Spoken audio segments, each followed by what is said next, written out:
What is up, ladies and gentlemen? I am so excited you are here. We're gonna learn together. This is the Tarver Academy Summer Professional Development.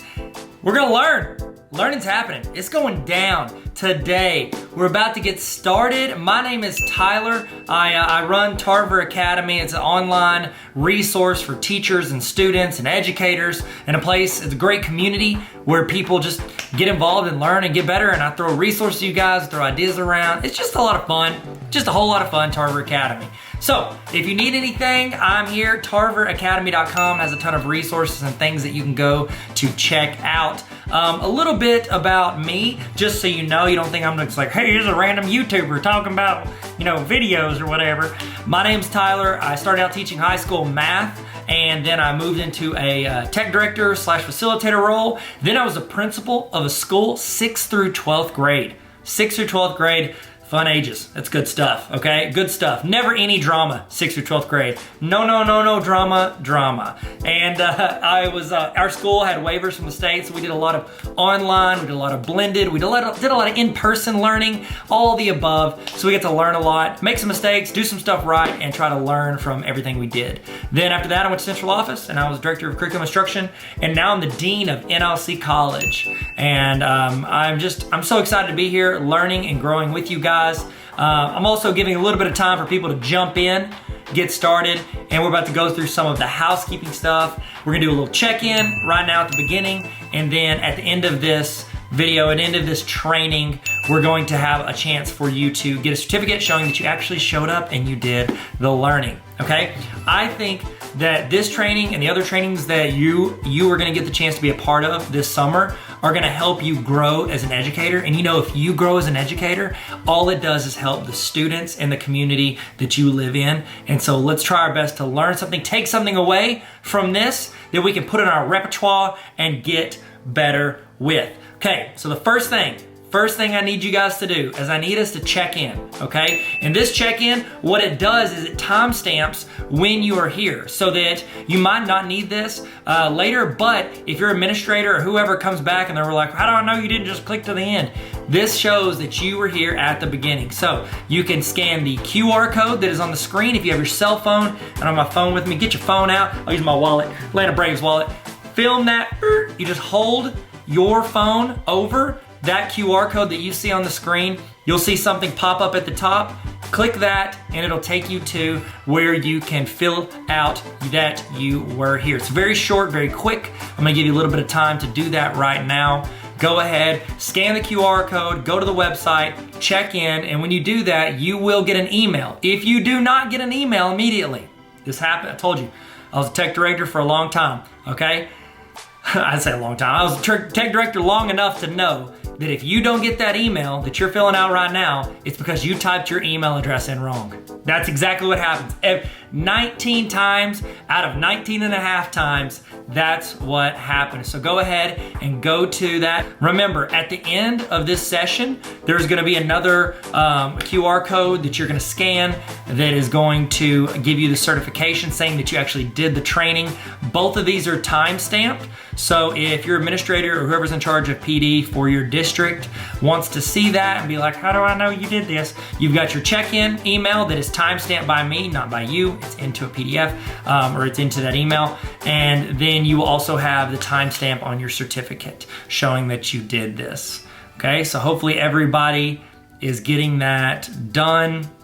Okay, giving you a little bit of time. If you have any trouble, just keep trying because I think it's pretty important to get that logged in. Now, while we're doing that, if you're finishing that up, or if you can hear me, what I would love for you to do is I would love for you to hit the red subscribe button. This is my YouTube channel, Tarver Academy. That's what I call it. It's kind of where I got this started. I had this before I had the website, and then I put up the website to put all the resources and all the stuff I was doing. But if you would hit the red subscribe button right now, that would be huge. That would be just super cool of you. And that way, you can hopefully see some of the other trainings that I'm doing, see some videos I do throughout the year to help teachers, to help students, to have fun and learn together. So hit that red subscribe button. Did you do it? Did you? You get the like too, the little thumbs up. That's just YouTube etiquette. You hit the thumbs up. It's just really nice to do. So you want to hit the thumbs up button, you can. And I would love to start this. How about this? in the chat, okay? Because if you're watching this on my website, which is where you can watch it, that's fine. You're not gonna see the chat, but if you click and watch this on YouTube, you're gonna see a chat rolling on the side of the screen.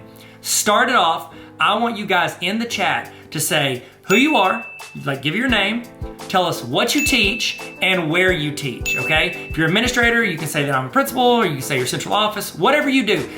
I've got some people that have signed up for this that are aspiring educators. So this is great to say, I wanna be an educator, I wanna be an English teacher for high school, throw that in there. If you wanna be a kindergarten teacher, toss that in there, say you're in school. It's a great way to network, because I think there is an amazing community of educators here wanting to learn and grow together. And I think that it's great if we look out for each other. So throw in the chat, I want you to say your name, what you teach, and where you teach. Throw that in the chat.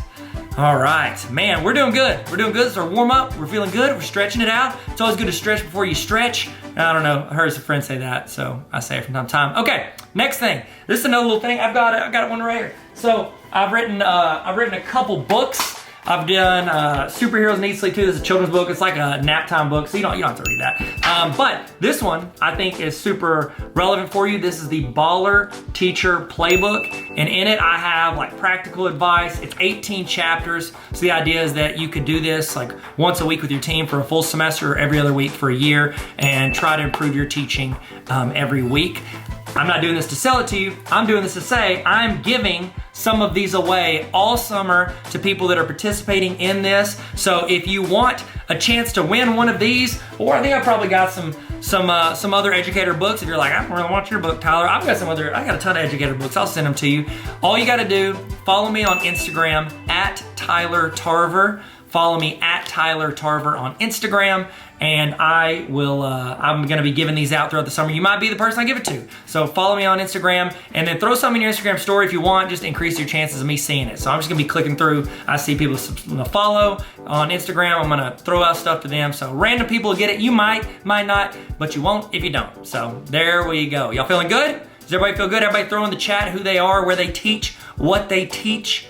Okay, so to explain also what this is, you are watching, this is a live broadcast. So this is going as a YouTube premiere or a full-on live video. So one of the two. Either way, that chat is happening live. Everybody that jumps into this video at any point is gonna be watching it at the same time as you. So it's great to get in the chat and talk, discuss, ask questions, give input. If we ask a question in the video, you can type it in your notes, but you can also type it in the chat. You can copy paste from the chat. It's a great way for you to be a part of this live broadcast, okay? So if you have a Google Notes, if you have a notes document, if you wanna take notes by hand, I've got a template for notes if you want. It sent it to you whenever you filled out your email. It should have been on that page whenever you did your check-in at the beginning. If not, it's on like every PD page. I have my website, tarveracademy.com. Click on PD and you get a free notes template, or you can take notes in your own doc. However you want to do it, take notes,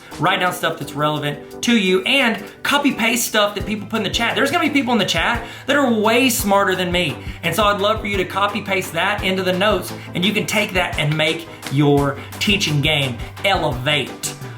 So next thing, while we're getting logged in, people are still jumping in here. They're still jumping in the video, giving you a few minutes to do that. We're also, if you want to watch these videos, because after this ends, it's going to be gone off of here. However, I'm going to be putting all of these trainings, all like 30 something trainings.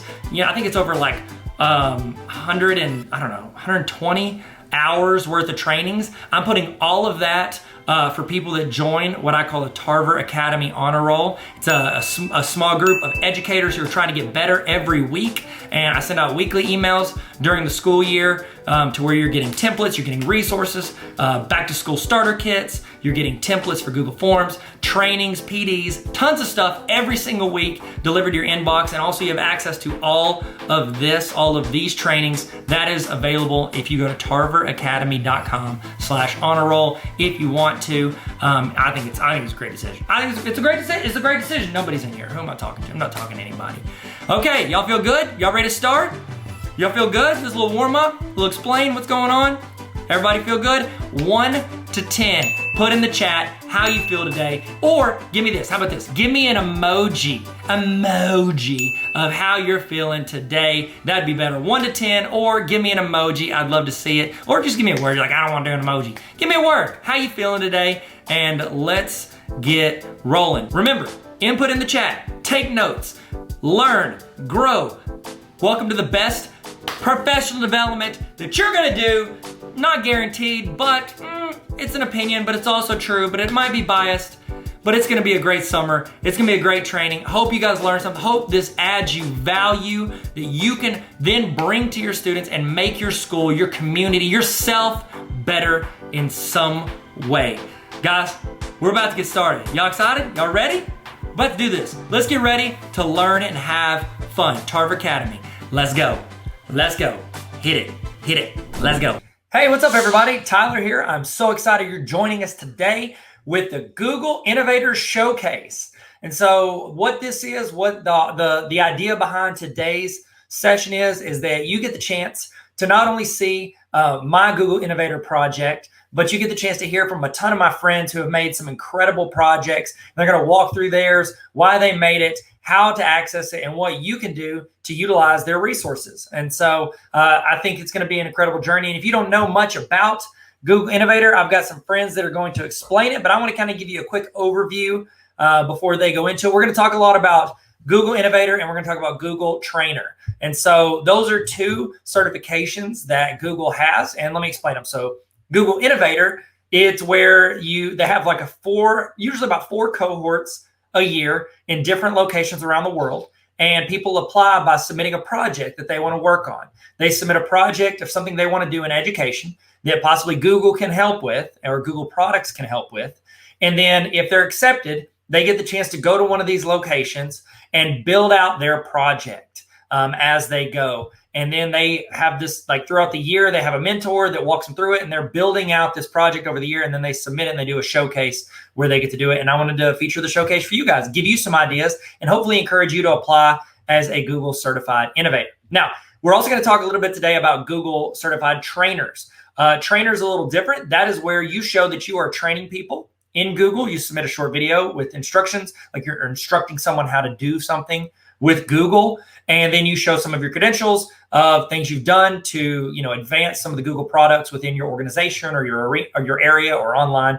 And then you can use all of those skill sets to become a Google certified trainer. So you got a Google certified innovator, you got a Google certified trainer. Now you can't do either of those unless you have a Google level 1 teaching certification and Google level 2 teaching certification. So get those first and then apply to be an innovator and or a trainer. I've had the opportunity to be an innovator and an opportunity to be a trainer. Innovator, they take less people every year. As an innovator trainer, you don't go as a group and train somewhere. You're doing the training on your own, and you're proving that you're actually doing that training and you're training others. But it's a lot harder to get in. I say harder to get in. It's a lot more smaller group for innovator. That's the best way to say it. So before we get started, I wanted to share with you a video from May at Google for Education. She oversees a ton of stuff at Google, including the Google Certified Trainer department. And I'll have a quick word from her, and I'm just so excited. She is a wonderful human being, and she has done so many great things for not only Google, but for education in general. And she's a wonderful support to us as trainers and innovators. So May, take it away. Hi everyone, my name is May Chu and I work for Google for Education. Some of you may have seen my face before if you guys are Google for Education certified trainers, because I'm the program manager for our trainer and GEG programs. But if you don't know me, again, my name is May. I've been at Google for about almost 6 years now. Prior to that, I was a high school math teacher here in San Jose, California. And before that, I was actually in finance, and I graduated from UC Berkeley with a business degree and an education minor. So that's kind of my background. I'm really excited to be able to connect with educators like yourselves every single day. You might have heard me say this before, but I'm genuinely passionate about my job solely because I get to connect with educators like yourself, like Tyler, who's doing amazing things, leading amazing PD sessions, all for the benefit of educators to take it back to their districts to help their students. I can't say how grateful I am and how thankful I am to all of you and all of the work that you guys do for our communities, for our even families and students. And I'm really impressed, constantly impressed, very proud. And thank you all for always sharing and contributing and collaborating with each other. Feel free to go on our website and look up our trainer program and innovator programs if you haven't heard of it before. I definitely encourage you to apply. You can ask Tyler for my contact information on Twitter if you need to, and I'm happy to discuss more. But thank you again. Thank you, Tyler, so much for letting me come in with a short clip to say hi to everyone. Hope you have an awesome PD session, and yeah, thank you. Awesome. Okay, so if you could go find her on Twitter and give her a shout out, tell her thank you, tell her just say hi, just check in, give her some social media love, and do that for all the people that are presenting today. So I want to kind of talk you through what it looks like to apply to be a Google certified innovator. Okay, so first we're going to read through it. I'm going to make my face smaller, make my screen bigger. Okay, so the idea behind Google Innovator, and again, I want to start with this. I don't work for Google. Not employed by Google. And so this is just Tyler talking about a program that I am genuinely passionate about.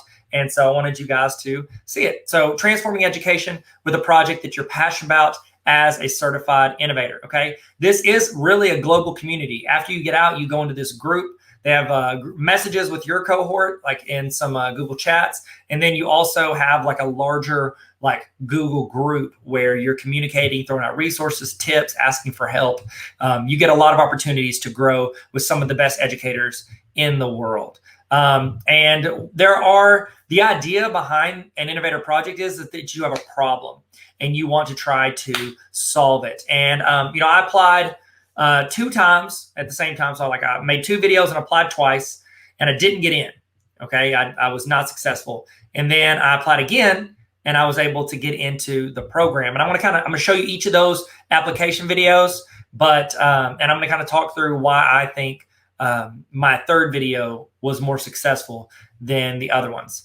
As of right now, they may have opened it up by the time you're seeing this, but as of right now, they don't have open applications for the cohorts. However, that doesn't mean you can't start thinking about what you want to do and what you want to build within the world of technology for education. Not only are you doing that, you're an advocate for technology. You're doing things to help improve not only your classroom, but the classrooms in your building, classrooms around the country and around the world. And that's the idea behind all of the projects that our innovators they don't belong to me. The innovators around the world are creating. I guess I'm part of the group, so I can say our, that fits, right? If it doesn't, just let me know in the chat. I'm so sorry about that. So you're going to get the chance to launch those products. You've got some quotes from people. All I did is edu.google.com/teacher-center, teacher-center and /programs. Honestly, what I do is I just Google certified innovator and I click on the first link that's from Google and that's where I go. This is their little logo for innovator. It's got that little guy. That's pretty cool. Right, I think I've got something right here. Where is it?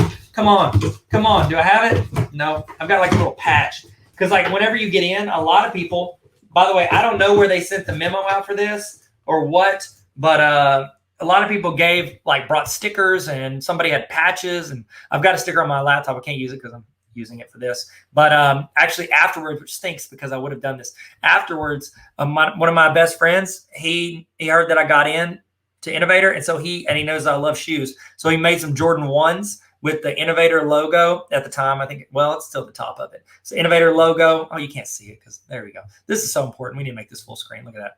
The Innovator logo to wear, and it has my name, Tarver Academy. Not my name, but my education stuff. Okay, that's it. I just thought that was cool, and I didn't have it, but other people brought it, and they were prepared, and I was not. Okay, so I want to show you a few examples of some videos that I proposed So we're going to start with the 2 that did not get accepted. Okay, so I'm going to show you those. These are 2 separate proposals back to back. So I'm going to show you those right now. Load them up. Load them up. So first one, here we go.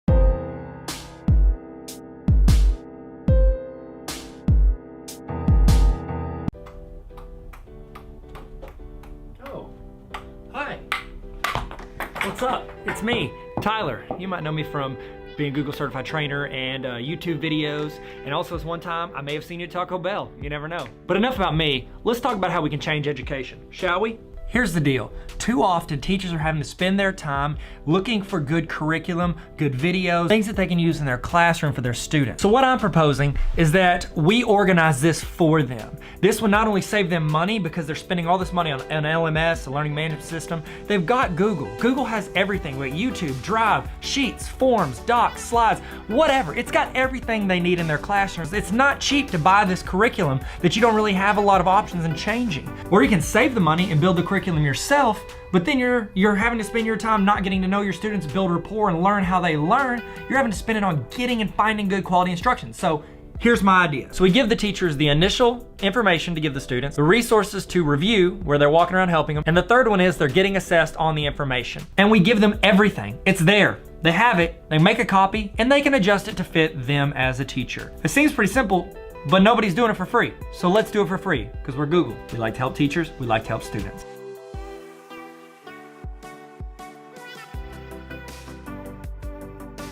Okay, so the idea with that video, my proposal there was that I wanted to create a curriculum with video, Google Forms, some, maybe there's some slides, notebooks, workbooks, all this stuff. I want to create it to where it had all of it just created for people. Like you start with kind of a basic one, and then you can start adapting based on different state standards. But you have, essentially all of it. I wanted to have a curriculum that anybody can go in and just pick, like boom, boom, boom, and they are able to download all of the resources they need and save, tens or hundreds of thousands of dollars a year for their school or themselves, and just have it all for free. And so that was the idea, and it was not accepted.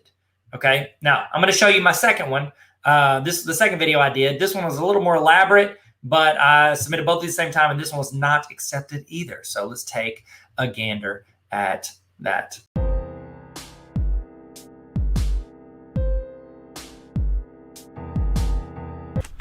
Take this walk with me.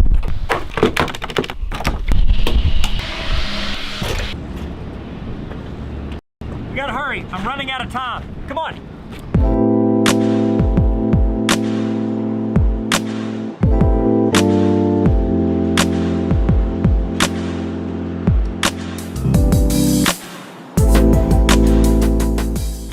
Okay guys, here, step into my office, come on. I'm sweating because I'm so hyped, not because I don't do enough cardio. I want to do a YouTube education conference. Have different YouTube educators that people watch every single day and connect with their class and as teachers. Have them come in, do sessions, breakouts, make it a fun experience. Yeah, we'll do Google for Education, but we're gonna do a lot of features of YouTube educators. It'll be like the creator stuff you do with vloggers that do stuff like this. Hey, what's up guys? Dabbing, but just for educators. I think it could be a great experience, a way to connect with people that we see online every day, because you guys know, we connect more with people we see online now than the people we see in movies. I love it. I think it'll be a great experience. Thanks for considering, or at least watching this far into this video. I don't know if I made it in the time limit. I mean, I had to. You guys won't consider it, so I'm gonna take a nap. Good night, guys.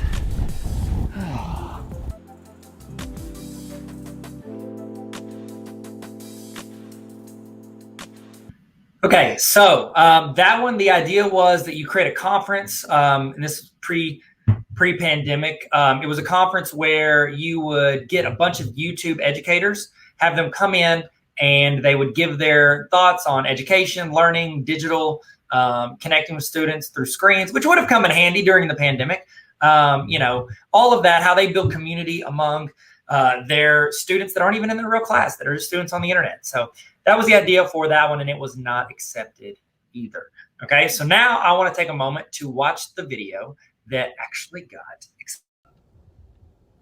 Hey guys, my name's Tyler Tarver, and I was thinking of a problem in education that I wanted to try to help use Google to solve. And one of the things that I noticed through building curriculum is that you build these curriculum plans for teachers, and it keeps everybody on the same page and gives them a track, and it gives them you can build a great skeleton and they build the body for what the class looks like, but it stays close enough to where you're consistent. I don't feel like there is a lot of good stuff for my school and maybe some other schools that is a consistent curriculum or program or track for culture. And I think culture is so undervalued when that can make or break a school or a classroom. And so I want to work on something to help guide a culture, even if you're not in the same physical classroom. And that's what I want to work towards figuring out. Thank you guys so much. Hope you have a great day. Be good. Okay, bye. Okay, so that one was a little bit different. The idea for that was essentially to build, I wanted to help solve the problem within my school, maybe some other schools, where you have a program for culture, building culture in your classroom. And the thought behind it is that people could go in and essentially choose the skill sets they want to build in their students, and then they get the curriculum. It's like a workbook, a video, kind of like I talked about with the curriculum for everybody, but this one's focused on culture because I think culture is one of the most undervalued aspects of quality schools.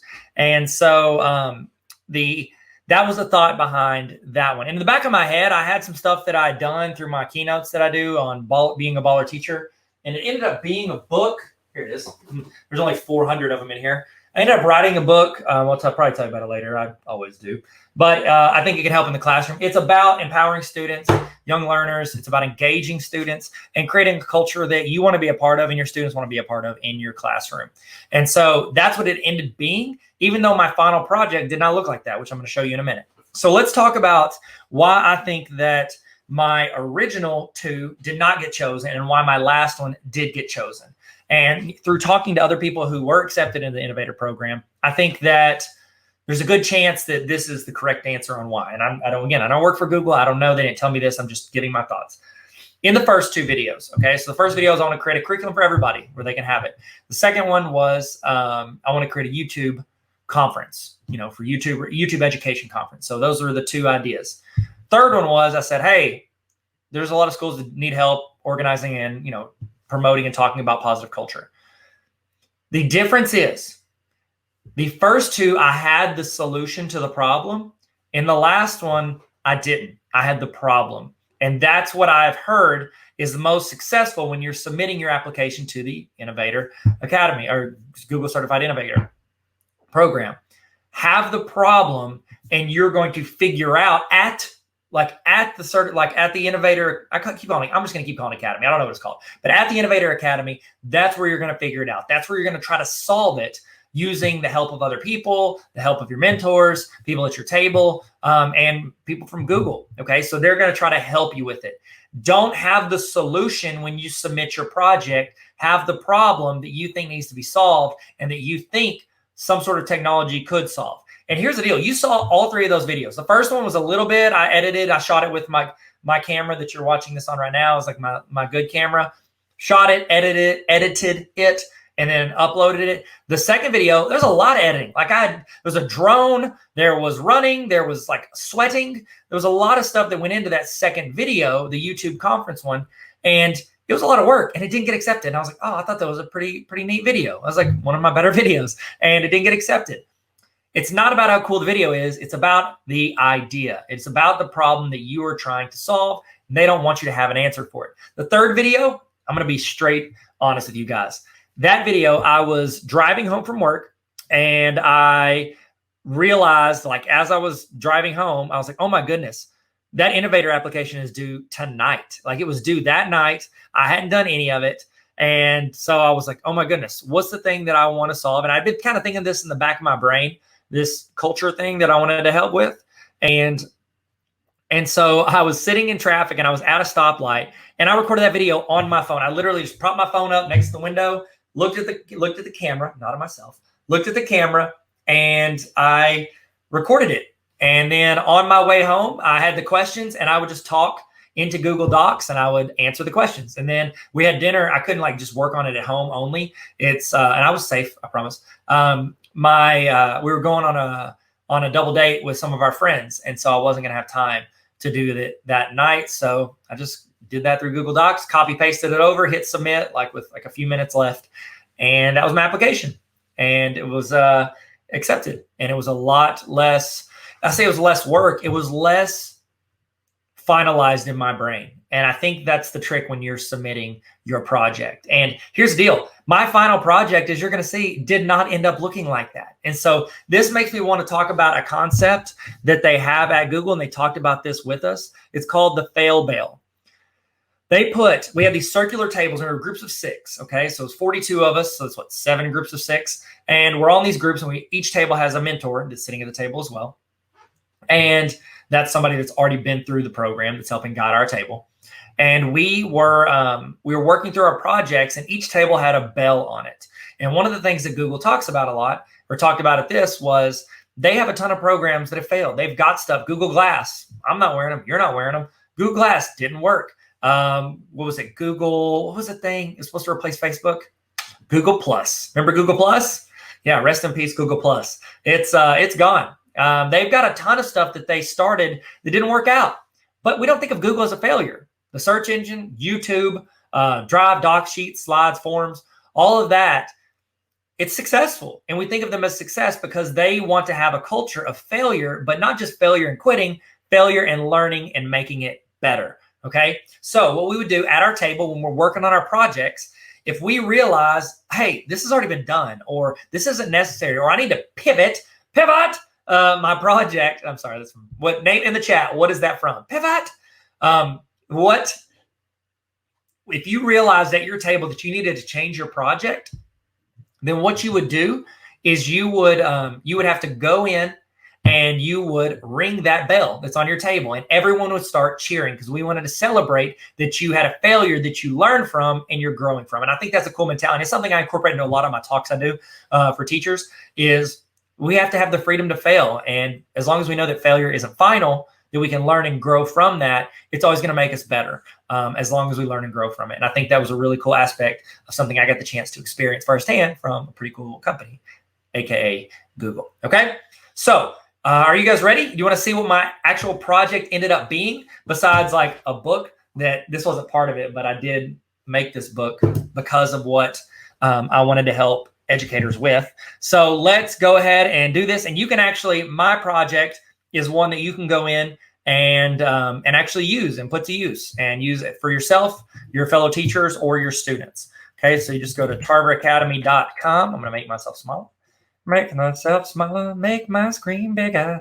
Okay, so when you go to tarveracademy.com, let me toss that up so in case you're just joining us, tarveracademy.com. Okay, go there, and then you're going to go to resources, and then you're going to go to courses. So as I was creating it, it's like writing a book. Like I did a lot of work for this. Yes, it's got stuff where people can go through as groups. They can work through it for themselves. It's like a playbook, a workbook.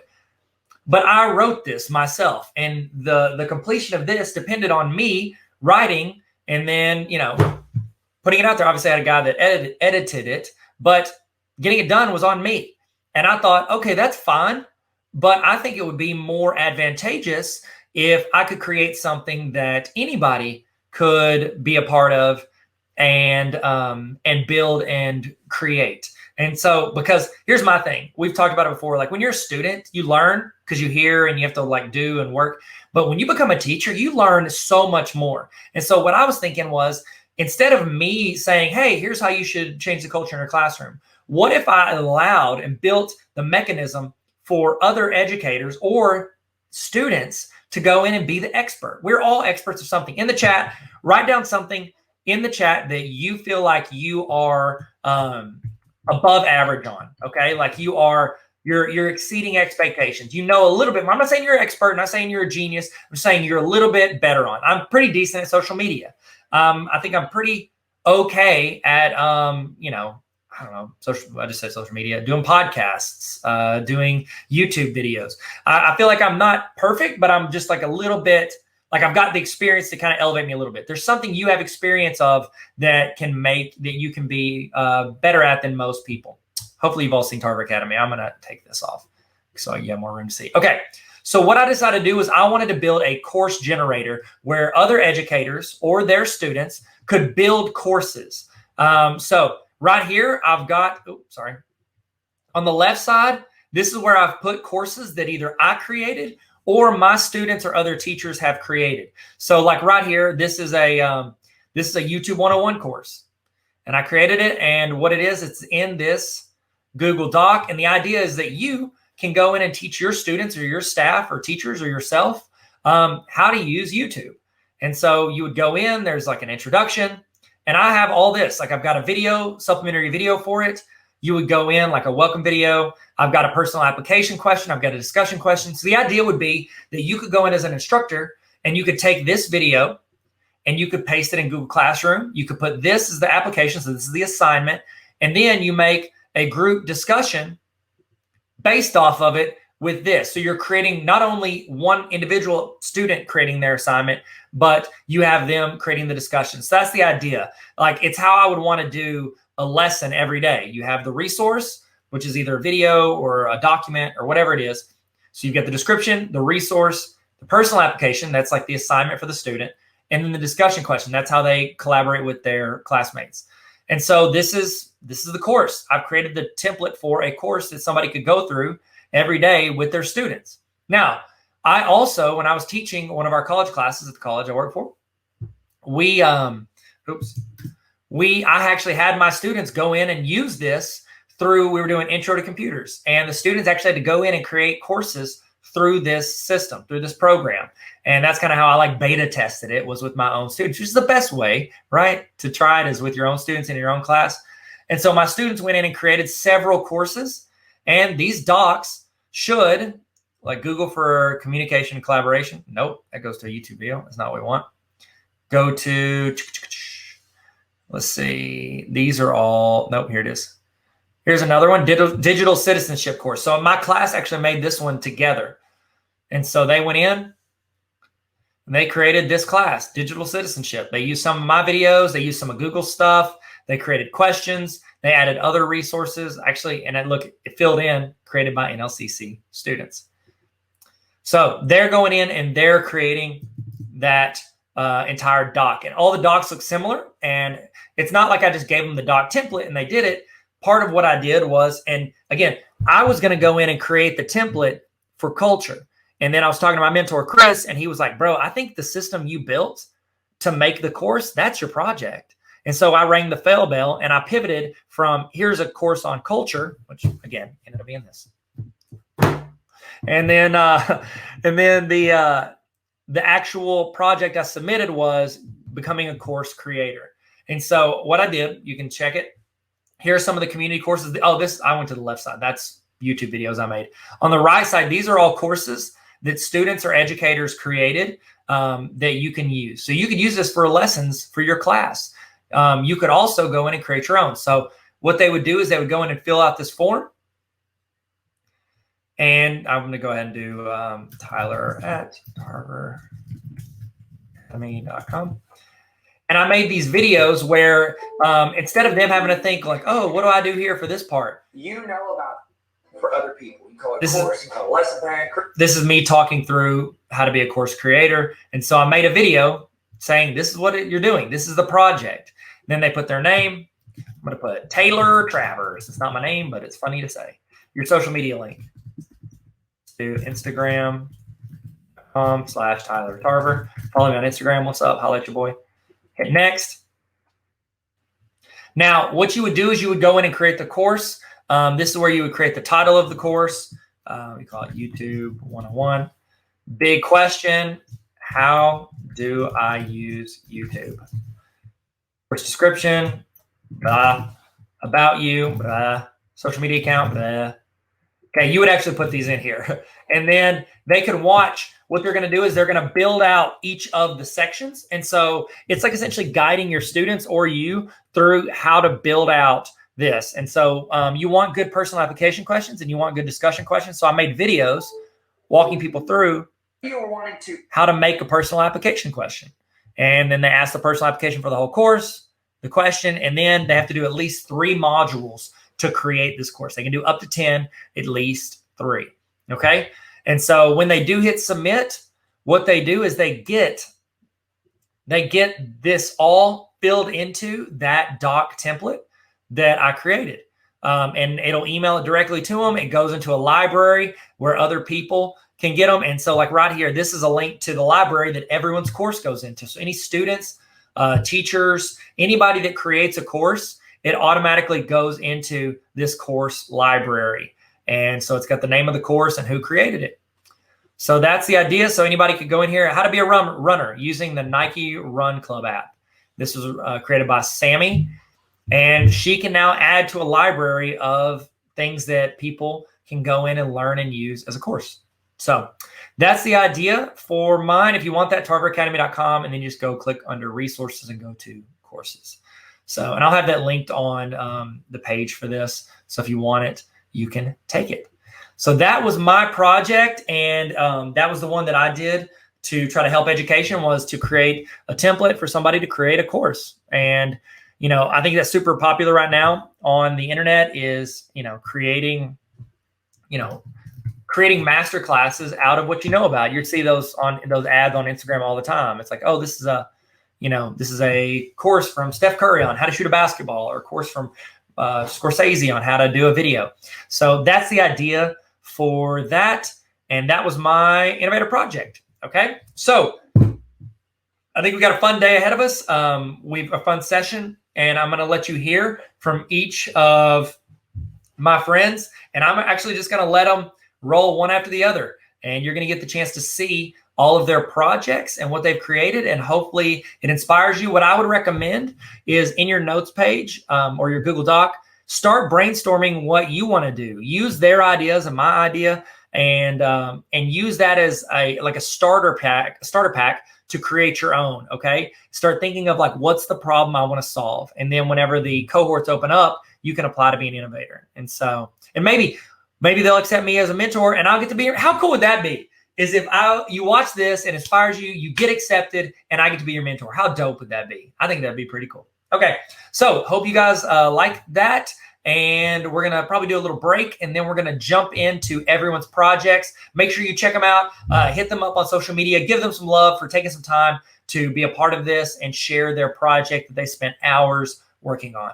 Thank you guys, and I'll see you here in a minute. Hey, what's up, guys? Welcome back. Hey, it's Tyler here. I'm just going to give you a little break. So if you need to go do something, you need to go use the restroom, get a snack, get something to eat, whatever, you can go do that. I was going to chat with you about some stuff, give you some time to do that and check in, maybe say hi. If you want in the chat, let's do a little check-in. In the chat, how you feeling? Toss in your emoji of how you're feeling right now. Let's do a little emoji checkup, if you will. So while you're doing that, I do want to give, you know what? I spent a lot of time writing this book, and I genuinely think this book is going to help you in your classroom. It's gonna inspire you more than anything. It's a read with me, and one of the things that I feel like I've never been the smartest dude in the room. I've never been, the most talented, but I'll say this, I was always been pretty approachable, I think.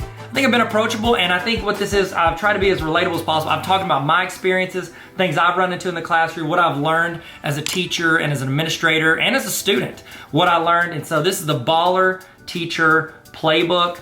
If you're interested in checking this out, I recommend, of course I recommend, it's my book. It's not the best book on education, but I think it's good enough to help you in some way. It's got a lot of practical experience in it. I've got quotes. That's a do you boo-boo. I could have picked a better chapter. Here's one thing. I want to show you one thing that I did at the end of each chapter, because I know teachers.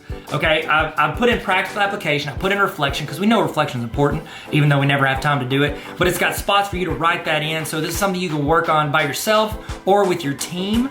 But here's the part that I did, and this is legit just for teachers. I don't know if you can see that. I put in, at the end of each chapter, I have a section called TLDR. That's internet talk for too long, didn't read. So what that means is, let's say you've got a team meeting, okay? Because there's 18 chapters in here. That means you and your team, or you and your building, you can go through a chapter once a week. You meet on your planning period, spend 10 minutes talking about what you did, what you tried, what worked, what didn't work, stuff to help improve your class and improve your students. Every week you can do that. Have you ever done this?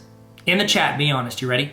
Have you ever had a team meeting where you're supposed to read something and you're walking over to the meeting and you're like, oh no, I forgot to read the thing I'm supposed to read that we're gonna discuss for like 15 minutes. So you like just try to chill and like hopefully don't get called on or get called out for not reading it. At the end of each chapter, I have a section called TLDR where in like 2 to 5 bullet points, I summarize the chapter. So you could be walking to the meeting, you could read these 3 or 4 bullet points and be able to have a conversation about the entire chapter. There's stories in here, there's practical experience, there's ways that I messed up, ways that I failed, and then ways that I feel like I succeeded, and just talking through what I learned from both of those. And I would love for you to learn and grow with me. So if you want to check out that book, it's on Amazon. I'll have a link on the screen if you want to get it. Link is in my bio. I link links everywhere to it. So Baller Teacher Playbook. I think it can help you in your classroom. Okay, we're about to get started. Kick back into it. Hopefully you're ready to roll, ready to go. And let's jump back in. Let's jump back in like Michael Phelps, okay? Well, does that work? Does that work? I mean, he jumps into the pool. That's what I was going for. I need to know more like high diver. High divers would have been better. I'll tell you this. We're gonna stick the landing like Carrie Strug. Y'all remember her? Carrie Strug, remember the Olympics? Georgia Olympics? Atlanta Olympics? Remember that? It's okay. It's a very narrow reference. All right, let's get started. Let's kick it off. Let's jump back in. Get your notes out. Get your screens pulled up. Get your coffee ready. Get your ice water. Your sweet tea. If you're from Arkansas like me, you know you like that sweet tea. And we're about to kick it off. Here we go. Let's get back in it. Let's get back in it. I'll see you guys. Hello, everyone. My name is Sarah Kiefer, and I am a Google Certified Innovator, Trainer, and Level 1 and Level 2 Certified Educator. I love all things Google, and I was lucky enough a little more than a year ago to attend the hashtag NYC19 Google Innovator Academy in New York City. And let's just say that I was blown away. My journey with Google actually started off with me sitting in a meeting with my principal, thinking in my head, if he says Google Calendar one more time, I think I might just get up and walk out. And then through being forced to use Google Calendar, I fell in love with it. And I finally understood why my district was moving in that direction. And I ended up embracing it, loving it, and I haven't looked back. I say that because this has been a journey. It has a starting point that really has been built upon a whole lot of other things to get me to that point in my career. I was a classroom teacher and was a classroom teacher for 14 years. And then I shifted into my technology role. But as a classroom teacher is where I began my Google journey. And I began it with the students and seeing the power in being able to provide options for them. And then I just took that and I ran with it. And then I myself fell in love with all of the Google tools to the point where I became a Google certified trainer after mastering the level 1, level 2 educator. And then I set a pretty lofty goal for myself, and that was to apply for and get into the Google Innovator Academy. I was not successful in my first attempt. To be quite honest, I did not take it 100% seriously enough, and I didn't put forth my best effort. And I remember that because it keeps me grounded, and I am not some amazing person. I love Google, and I hope that passion comes through. In the second round that I applied for NYC19, I really did put forth a tremendous amount of effort, and I really gave it a good attempt, and I was honored with being able to attend it. And I was asked to come with a problem that I wanted to solve, not a solution. I came with a problem, and really my problem resides or sprouts from my day-to-day job. As a technology integration specialist, I work with two buildings, two elementary buildings, so pre-K to 4. I was a classroom teacher at 7th and 8th grade. So when I shifted down, it was a revolution in my thinking. I really had to adjust. I couldn't do things the way I was doing in my 7th and 8th grade classroom with first graders. It doesn't work that way. So I had to go through a big growth process with all of that. And I loved every minute of it. I still love every minute of it.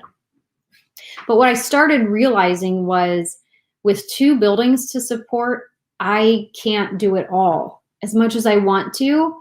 And I love having conversations with teachers. I love working with students. And I love seeing how the teachers were growing and embracing and trying new things. And the students were at the same time. And I wanted to only encourage that even more. Even if I couldn't be the one person to like hold their hands or to walk that journey with them, I wanted them to be able to experience innovation in whatever way that it worked for them.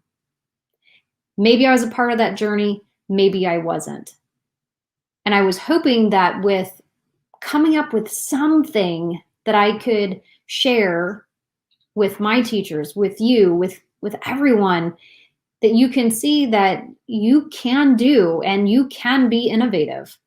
And innovative doesn't have to be these ginormous, like, oh, I'm going to go create an app. It doesn't have to be. It could just be to fit that need for one particular student in your classroom.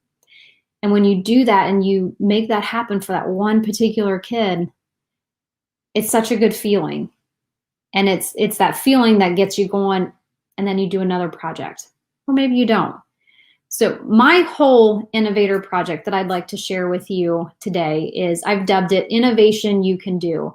And that's in large part because the blog that I've been writing for the last couple years, I called it Tech You Can Do, because I do believe that you don't have to have massive certifications. You don't have to, have been in school for various technology trainings and all that kind of stuff. You can do technology. And I want to inspire that in the teachers' lives that I touch, the students' lives that I touch. And technology can be a lot of things. The innovation can be a lot of things. So I share out roughly once a week on my blog, Tech You Can Do. And I share out a lot of the adventures that I am lucky enough to experience right along those teachers that I work with on a day-to-day basis. Sometimes it's adventures that I go on with my own children. I have 3 girls of my own. Oldest one is in high school, youngest one is a 3rd grader. So there's a big difference in the age and the abilities and the desires. They can do technology. The teachers I work with can do technology. The kids that I work with can do technology. And all of them are innovative. All of them are taking those steps to continue on. So my project really is very, very simplistic. It's basically a structure that walks you through and guides you and helps you and gives you those feelings and like, this is how I can do it. It asks some questions at different times, and I do highly, highly suggest that you work with someone. So on my cover of this workbook, if you will, because this can be digital, you could print it out. Give your project a title. It doesn't have to be anything phenomenal, spectacular, or whatever. And then the designer is the person that wants to do or troubleshoot or complete something. And then the collaborator is somebody that you partner with. I do feel very strongly that having a collaborator is important, because I have seen how I might have this brilliant idea in my head, but the second I have to explain it to somebody else, the second that I have to dig into it and have a conversation with somebody else about it, I learn more about that project. I see some of the pitfalls. I see some of the strengths. I see how I might have to pivot somewhere. And that other person is a good person to help you balance out. So finding somebody to work with, I think, is a very important step. But I also understand that it's not possible for everybody to have somebody to work with. So it's not a requirement to be able to use Innovation You Can Do. So the first page is a table of contents, and it kind of gives you an idea, a little bit of background about it. I just wanted to produce something that would be helpful take it and then go use it, fill it out, have something. You can do some introspection, you can have some reflection time, and build something that works for you in your own time frame. This page is really the page that I think is the most powerful. It is the spot where all of my projects start. And I call it an idea investigation. So you have something rolling around in your head. I want to try, or I'm having this problem, or I need this. And you stop for 5-10 minutes and you fill out these questions. If you've done any kind of work with problem solving, a lot of these should feel very familiar. Basically, it's a point where I say stop and let's really go through. I've done this with a few teachers, and probably the highest compliment that I got was when I handed this to a first grade teacher. I could see in her face, she was like, oh, okay, I thought we were gonna try something. And then we agreed to meet back. And when I met back with her, she put it down and she said, Sarah, I just have to say, this was incredible. She said, this alone allowed me to walk through the process, walk through my problem, and really think about, what do I really want? She said, this was incredibly helpful.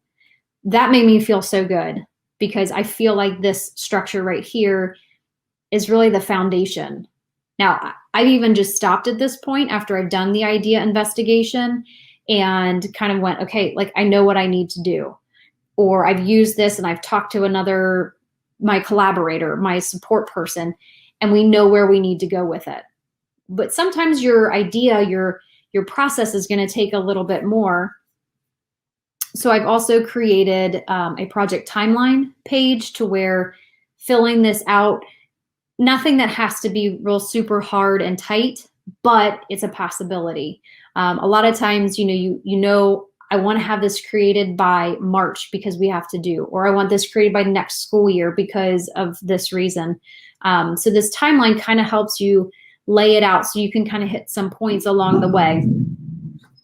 The next page is a meeting notes page. And anytime you're talking about working with another person, keeping track of things is going to be very important. A lot of the teachers that I've been working with through this process, they do like to have it written out. A simple notebook could work, but this page kind of gives you the idea that you have a purpose to your meeting, you have a date established to do this, and then take some notes here, and then that way you can always reflect back and see what it is that you've talked about. And then down at the bottom, when you're wrapping up, you've got to set a date for the next meeting. This is what you're going to do in the meantime, and this is what the other person is going to do in the meantime. And then at the very bottom, probably one of the most crucial pieces is when you part ways after that meeting, have a little bit of reflection time. 5 minutes, 2 minutes, whatever, just like, wow, I hadn't thought about it that way. Like, so-and-so really pointed that out. But it's that time to kind of like let your brain process it and bring it back and hold it there, so that the next time you come back and you meet, you've got that as well. Obviously, this page could be duplicated. It could be printed numerous times, depending on how many times you're going to meet with the other person.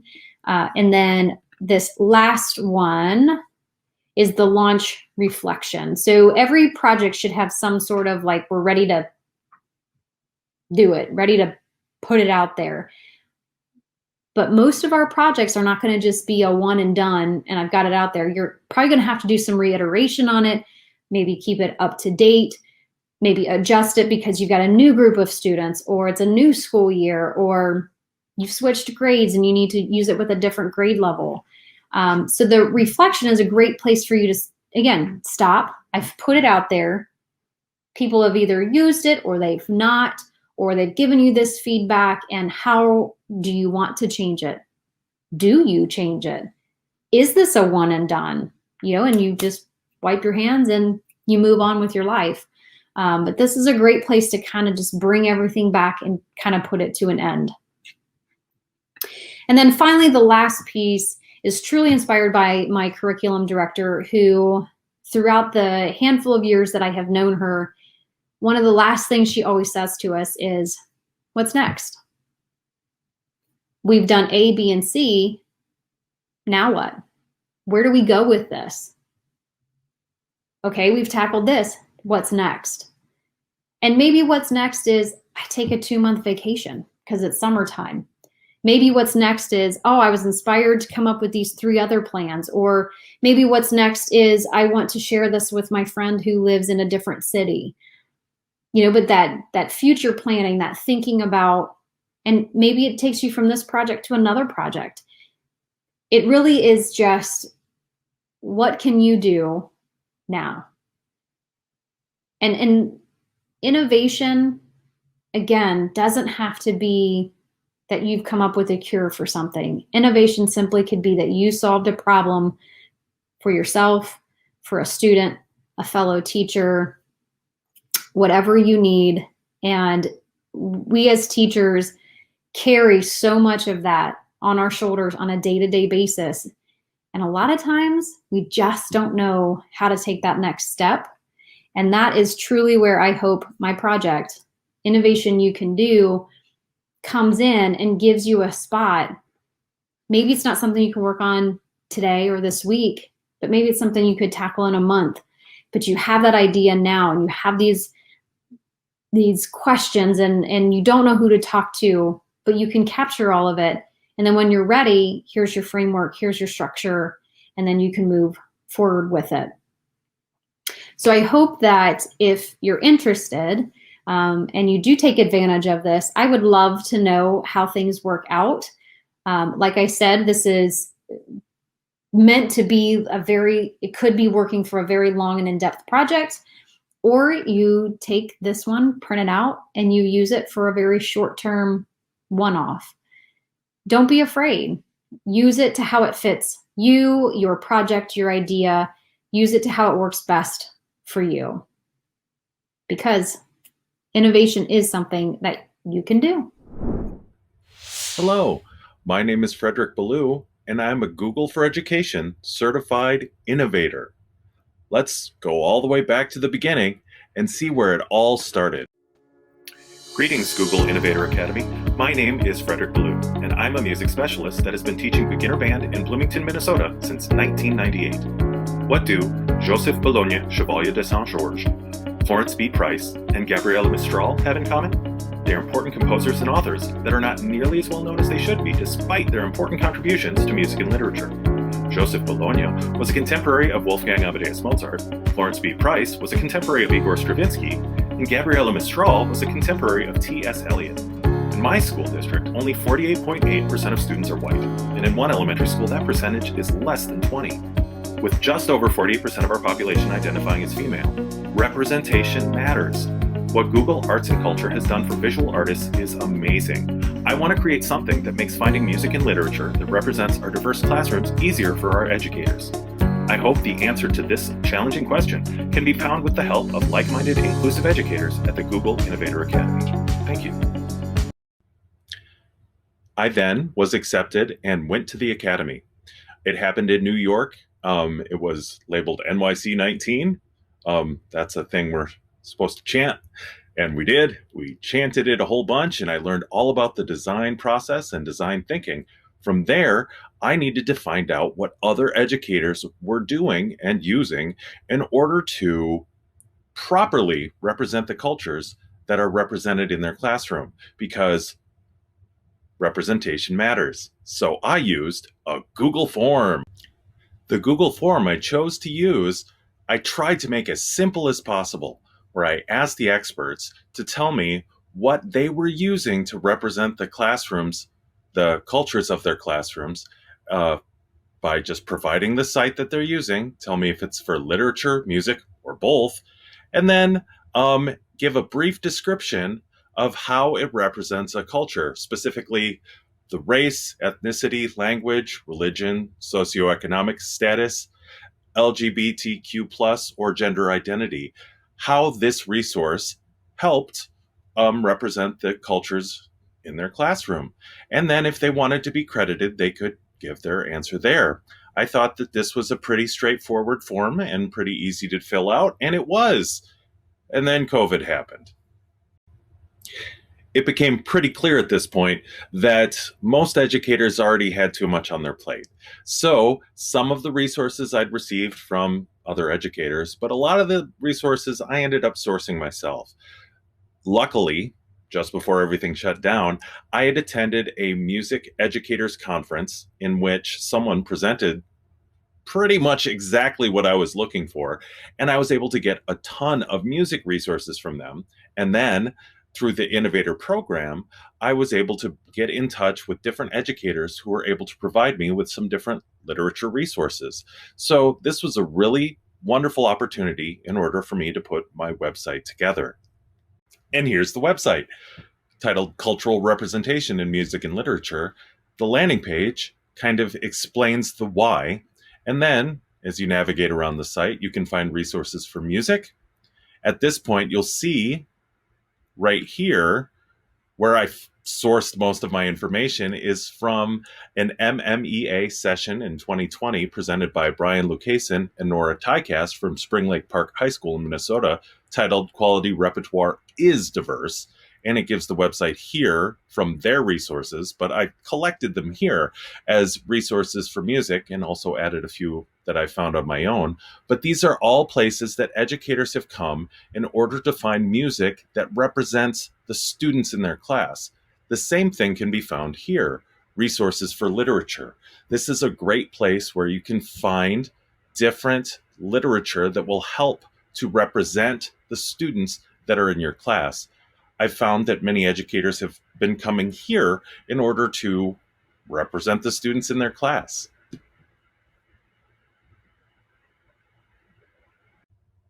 Here's where I need your help. I can only find so many resources. So if you go to this website right here, there is a tab that says submissions. If you click on that tab, you'll be able to give me some ideas by filling out that Google form I mentioned earlier. Now, some people might say that this is a bit of an excessive URL. I get it, but I wanted it to be what it says and says what it is.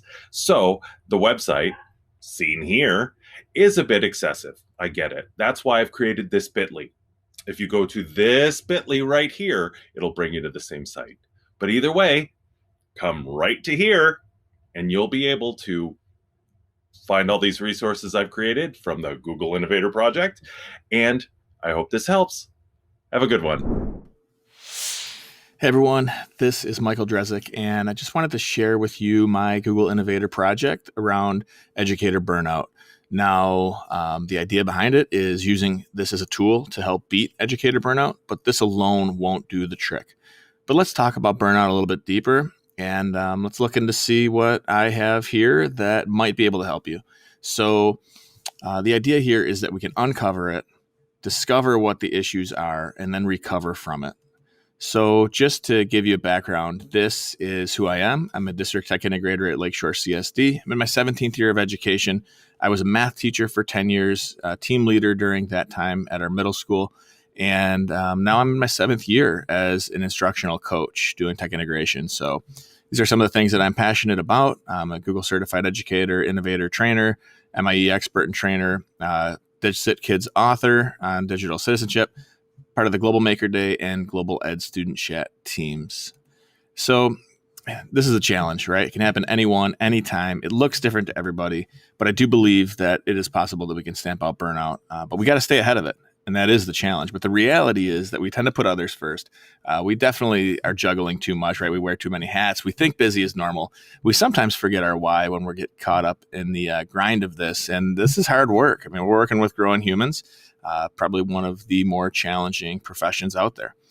Warning up front, got to be honest, I don't have a solution to this. I apologize, but I have some ideas, and I think I have something that might help. So just to look at the background on this, burnout is an occupational phenomenon. It's classified by the World Health Organization. It's chronic workplace stress that has not been successfully managed. So what causes this stress? Sometimes it is, and most of the time it's external sources, but a lot of this is things that we bring on ourselves in terms of the way that we, I guess, approach things, maybe the way that we misjudge certain things. But again, this work is hard. But what does it feel like? It feels like energy depletion or exhaustion, right? We've all been there. It feels like increased mental distance from one job, feeling of negativity or cynicism. I've been there. Sometimes you're in the faculty room and you just can't escape it. That negativity just keeps on festering, and it's just like a snowball. And also it could look like reduced professional efficacy. So how do we get out of it? So I like to say it's all about relationships. We hear that a lot. It's cliche. But ultimately, it comes down to how might we improve the relationship between ourselves and our work. It's got to be a two-way street as well. So, what can we do about it? And I like to frame it around that context. But I just pulled some tweets here that I want to share with you that kind of highlight the fact that this is a problem. And this tweet right here, right? The teachers aren't okay, people, they aren't okay. Some are, most aren't. How can we help? How can we get out of that? And you got to take an active role. This one really caught my attention. This teacher feels like she doesn't really want to be the perpetual giving, tree bending and breaking and sacrificing. So that she doesn't have to feel guilty of not doing enough. And at the end, if that is the case, that she'll turn into a stump, and she doesn't want to be a stump, right? So how can we be that giving tree that our students need, that our colleagues need, without turning into a stump? And I guess the message here is that you're not alone. That's why this project was probably accepted into the Google Innovator Academy. Is it's a need, it's a problem. Anyone feeling defeated, depressed? It can't just be me, right? Like kind of just throwing this out into the open, realizing, or almost like a cry for, hey, this isn't just me, right? And no, it's not just you. So here's a teacher that is just thinking about getting out. That just doesn't want to go at it anymore. Year 5, right? That seems to be the magic number of when people maybe get out and look for something else. But how do we maintain and how do we thrive, I guess, in this environment, in this challenging environment? And I like this one. This one I really like. Normalize burnout being a workplace injury rather than a personal pathology. It doesn't define us. We can all be burnt out. We can go through phases, just like any other injury. You got to bounce back from it. You got to heal it. You have to treat it. You can't just necessarily run away with it, run away from it. And some do. I don't believe that's the answer for everyone. This feeling of, our identity being tied so much to our jobs, how do we change that? And also the societal aspect of it is, who am I if I don't produce? Now, as educators, what does that look like? What does production look like? And we're growing humans, again, back to it being a team sport and it's hard work. And this is something that I struggle with, right? Is I'm doing too much. I know self-care, right? I've got to take my foot off the gas pedal. And then when I do that, it's that feeling of I'm not doing enough. So how do we find that balance and find our grooves? So why this project? Why burnout? Let's get into, they say start with the why. Let's do that a little bit right now. I think that we can create our way through burnout. And how do we do that? So the key word here being create. We need to create self-awareness. I mean, there's no other way around it. You got to be aware. For me, when I burned out hard, it snuck up on me. I didn't see it coming. The blinders were on. So I came up with this questionnaire, this survey, a self-assessment tool that you can use to ask yourself some questions and give an honest assessment. And it'll give you back some feedback in terms of where you are at, kind of like the traffic light, red, yellow, green. Where are you at? So think about this in the last 2 weeks. How often have you had trouble focusing on one task at a time and carrying it through? Had little interest in planning and teaching or learning new things, or the opposite is extreme interest in taking on too many tasks related to education. Feeling as though you are stuck or not making progress. Not feeling motivated or looking forward to work-related tasks, feeling tired, exhausted, or having little energy or emotionally drained, not eating or taking a dedicated lunch break, feeling like you are not good enough, feeling like you just want to do your job and be left alone, trouble being able to take your mind off of school, thoughts that you would be better off in a different job or career field, feeling overwhelmed with how much you need to do, feeling as though you don't have the resources to do your job well, feeling as though you're not supported by leadership or others in your school community, feeling lack of autonomy in your role in education, feeling like you are not doing enough. So if I were to go back, I know I went through those really fast. You could probably have a breakout session and just find someone to chat with around each of those questions, just talk about it and kind of just have a vent session or share what's going well or what's not. But by answering these questions and rating them kind of on a 0 through 3 scale, you'll be able to kind of get some results and see where you're at. Green means all good. Keep doing what you're doing. Yellow means, okay, this could go either way. You're probably trending towards burnout. Red means, we've got some issues and we need to get proactive immediately. And in this case, I guess it'd be reactive because we've already gotten there. So the idea is that we'd stay in a proactive state. So another thing is that you need to create or find community. I've done that and it's definitely helped me, but there's power in the people. So you can't do this alone. Growing humans is a team sport. Said it once before, find your community. This is another important one. It's this balance of holding on, letting go, and knowing when to do which of the two. So just know that you're not alone on this. That one really sticks with me. So what communities help you? I want you to think about that. Maybe it's the people down the hallway. Maybe it's the people in your school, but maybe it's your PLN outside of your own school. Also important is there's a lot of noise out there. How can you create a noise-free zone? There's tools that can help, and I'm going to share some of those resources. Create time and space for you. This is huge. We're givers. We are always, we're in the service industry.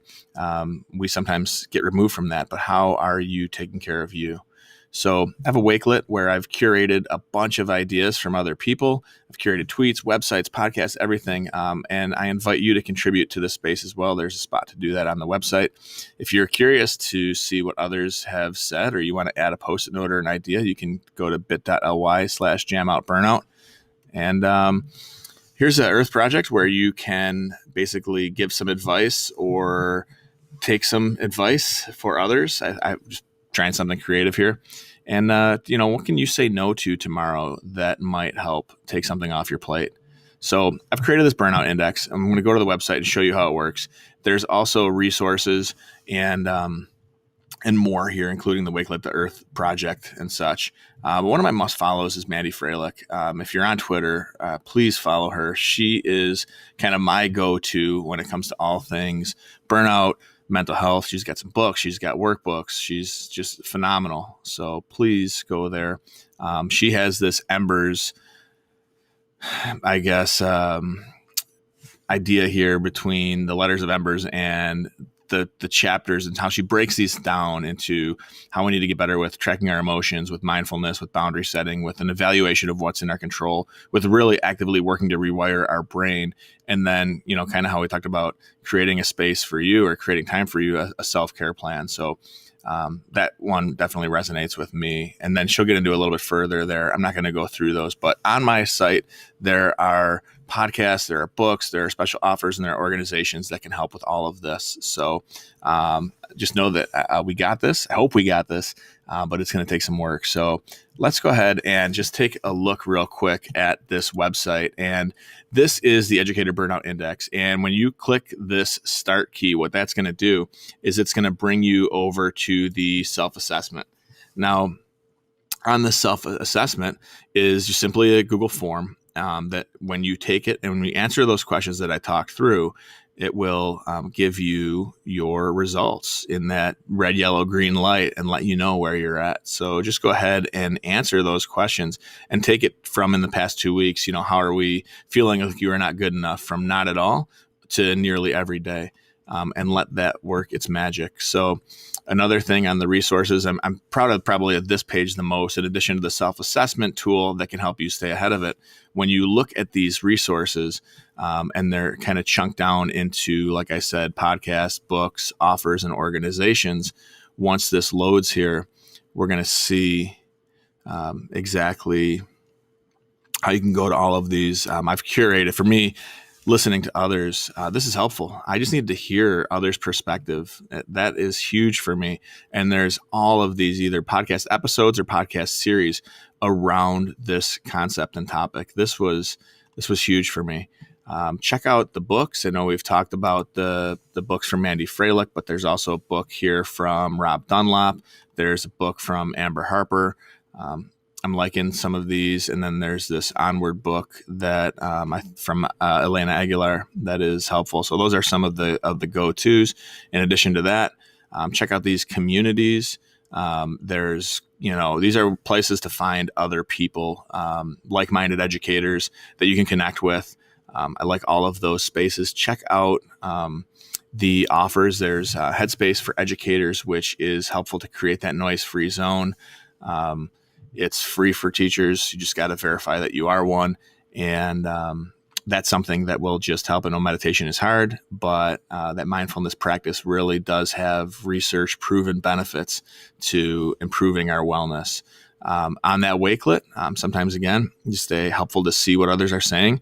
This is just a curated collection of tweets and blogs, and anytime I find something, I just add it here. There's over 200 items, all curated specifically around educator burnout. 220 items.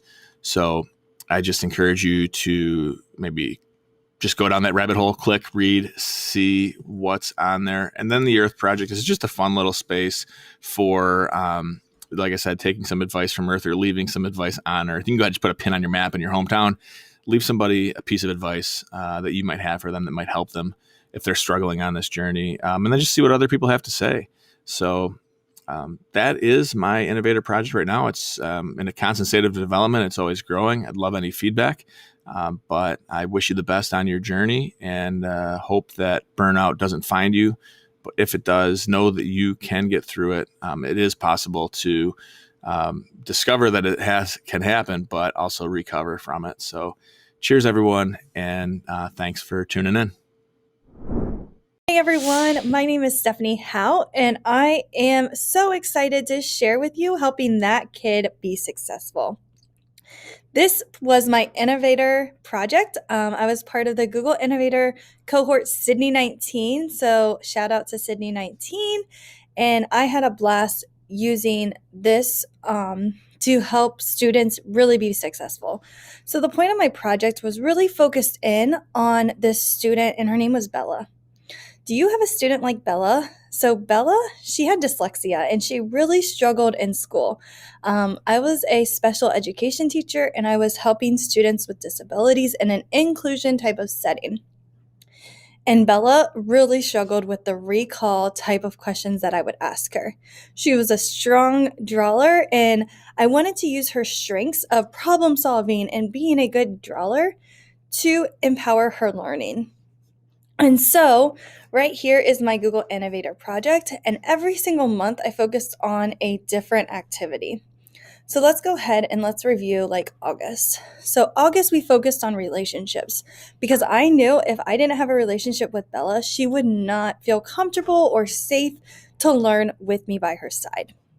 And so with August, we have right here DOK level 1, and then we have DOK level 2, and then we also had DOK level 3.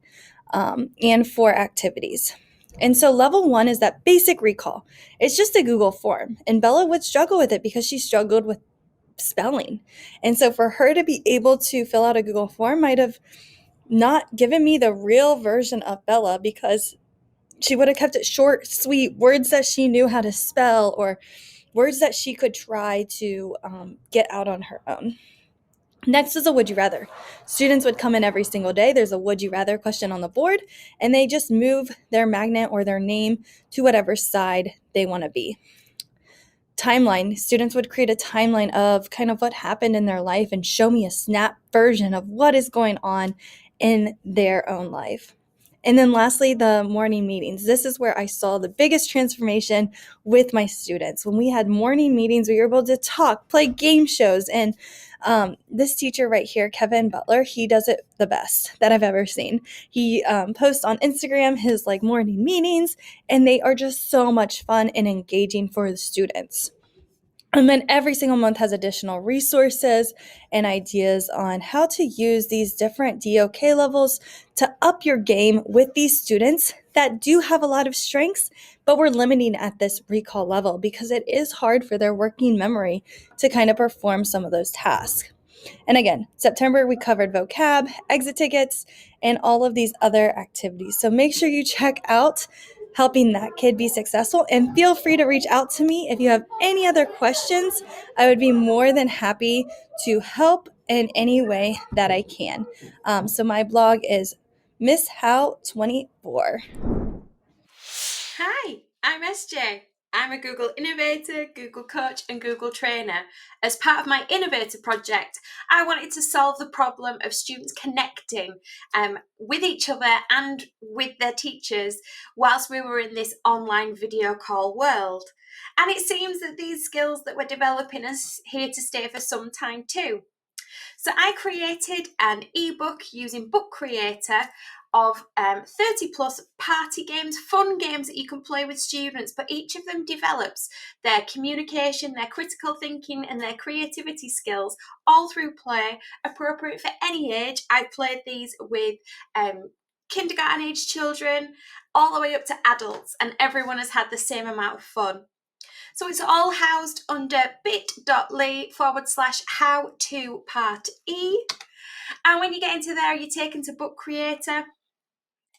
And in here, you'll find all my games.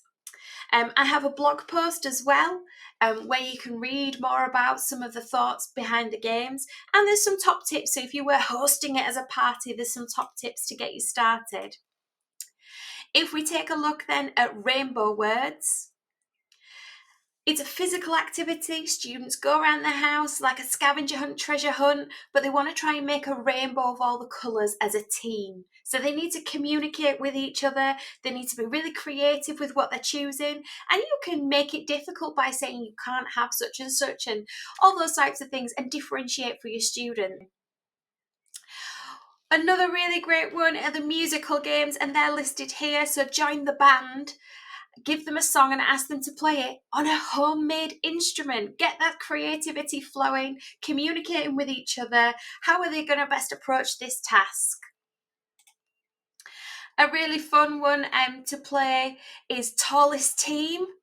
They've got to work out their heights and put them in order, or guess a famous building that's closest to their height. Extend it outside the classroom, bring in global factors into their learning. Never Ending Story is a really popular game.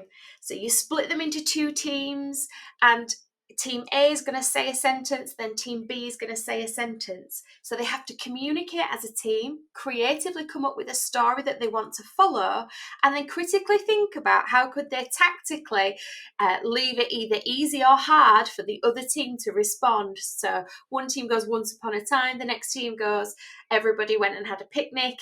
And then you can never know where the story's going to go from there. So it's a really great game to play together. So I just wanted students to connect with each other, to have fun and to play games. And I've just put loads of ideas on here. And this book is constantly evolving and there's more things being added all the time. And you can see there's more updates coming on. So if you have something to share, a game that you've played that's not in here, please reach out to me on Twitter. Please send those ideas in and we can add those in as well. And we are all better together. Thank you. Hello, everyone. My name is Jessica Reed, and I am a Google Innovator, and I'm from the cohort, New York City cohort from 2019. I think it was actually one of the last ones in person. And if you ever get an opportunity to do anything with Google Innovator, I suggest highly to do it. So I'm going to just quickly walk you through my project. It's actually not that hardcore.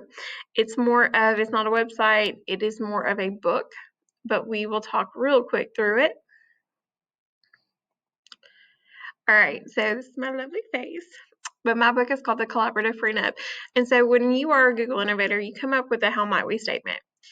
And so my how might we statement was how might we be able to effectively have co-teachers collaborate and plan in the general education classroom.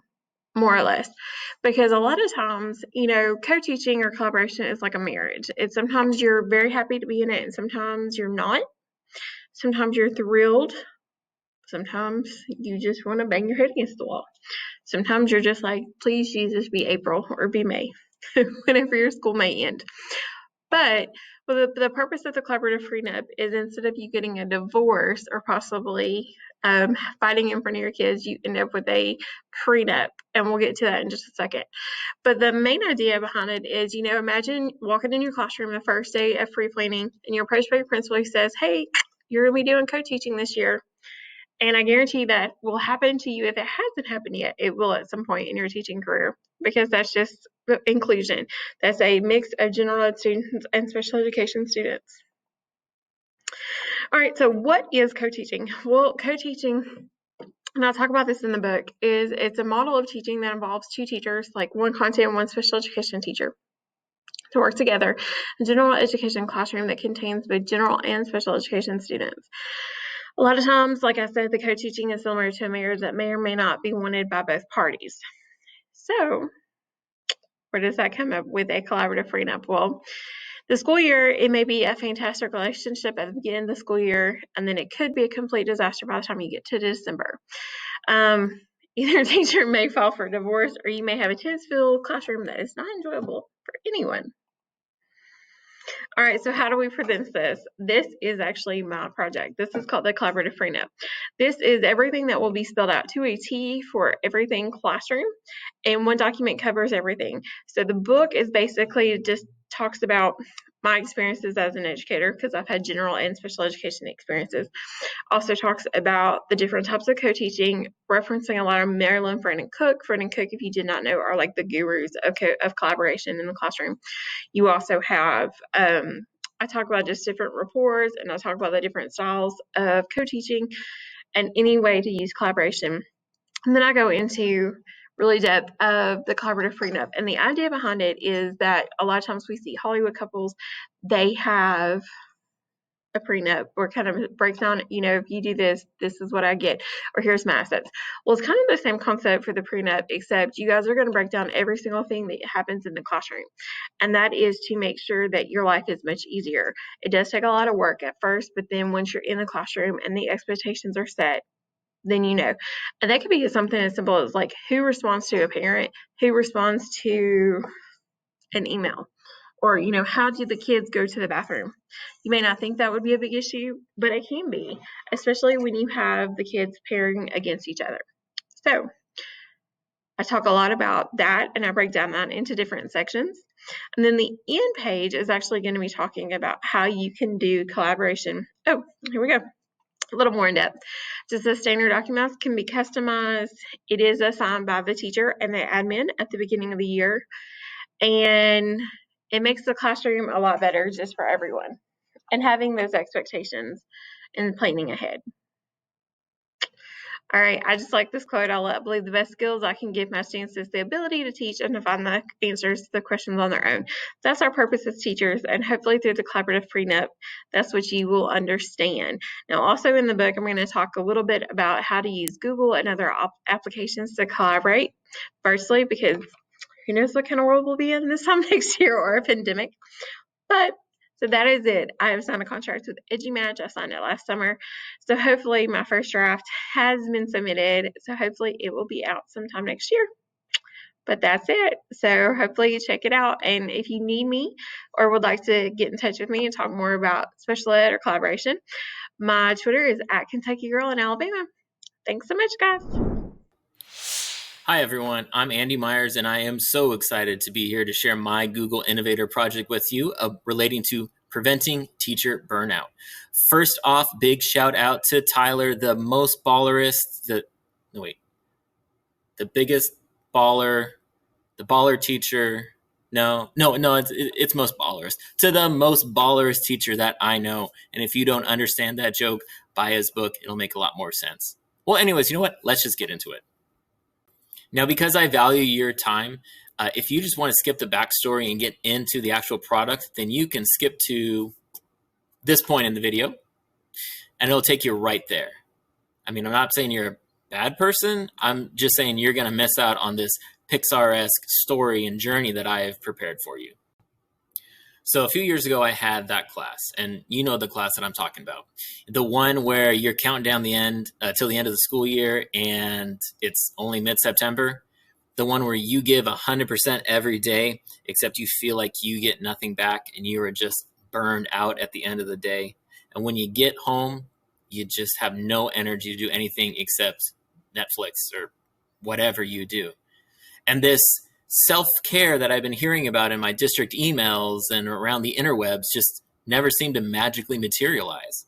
But then one day I realized something. I realized that I couldn't wait until after school to start my self-care practices. I needed to find ways to infuse self-care during my school day. It was the only way I was going to get through the day, let alone the school year. So how do we prevent teacher burnout? Well, we have to be intentional about infusing self-care practices into our daily routines and habits. And if we realistically want to do that, then we need to address and answer these 3 questions. So 1, what does everyone already have or use at school? 2, what has low to no cost? And 3, what exists and can be upgraded? Can you think of anything? I'll give you a hint. It's something that's probably within 5 to 10 feet of you right now if you're in your classroom. It's something that predates the one-room schoolhouse probably. Did you give up? It's your planner. The standard plan book hasn't changed since Morgan P. Planbook created it and said, nah, it's okay. Someone will change it eventually. And that was 180 years ago. Okay, my facts might be a little sketchy on that. You know, you can Google it. So let's be honest, your plan book sucks. It's just a bunch of white sheets of paper with squares on it that happen to have some numbers and days of the week in it. And that costs you $20. This thing's in desperate need of an upgrade. So guess what? Big plan book, your days are numbered. Your con's over. We got something new. So this is what I'm proposing to you. First, let's make your planner free. Yes, that's right. Absolutely free. And we can do that by a few ways. We can have it in Google Slides, or we can put it in an Adobe PDF. That way you can get your planner experience in the way that best suits you properly. The current one we're looking at is in Google Slides, but this could easily be used as a PDF to put into your favorite annotation tool, Notability, into the Apple Suite products, or anything else that you use.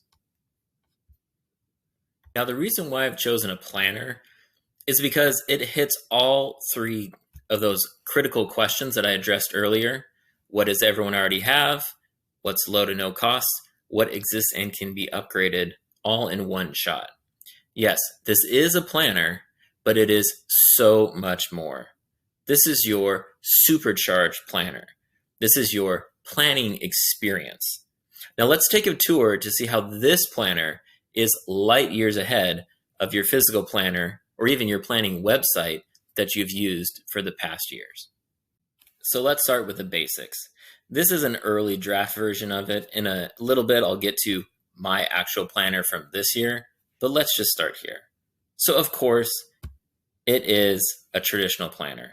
If you even only use it for this reason, save your time, save yourself some money, I think it's well worth the free download. You can type in those boxes, organize what you want. It'll do the job. But as I said, this is so much more. If we want to not only survive the week, but thrive during the week, we need something more. We need to build on the success and failures from week to week, think back, look forward, build our practice, be a better teacher. And so that's where this is different. So if you look in the top, you're going to see that each week is going to have a theme that's going to drive the content and the features of the planner.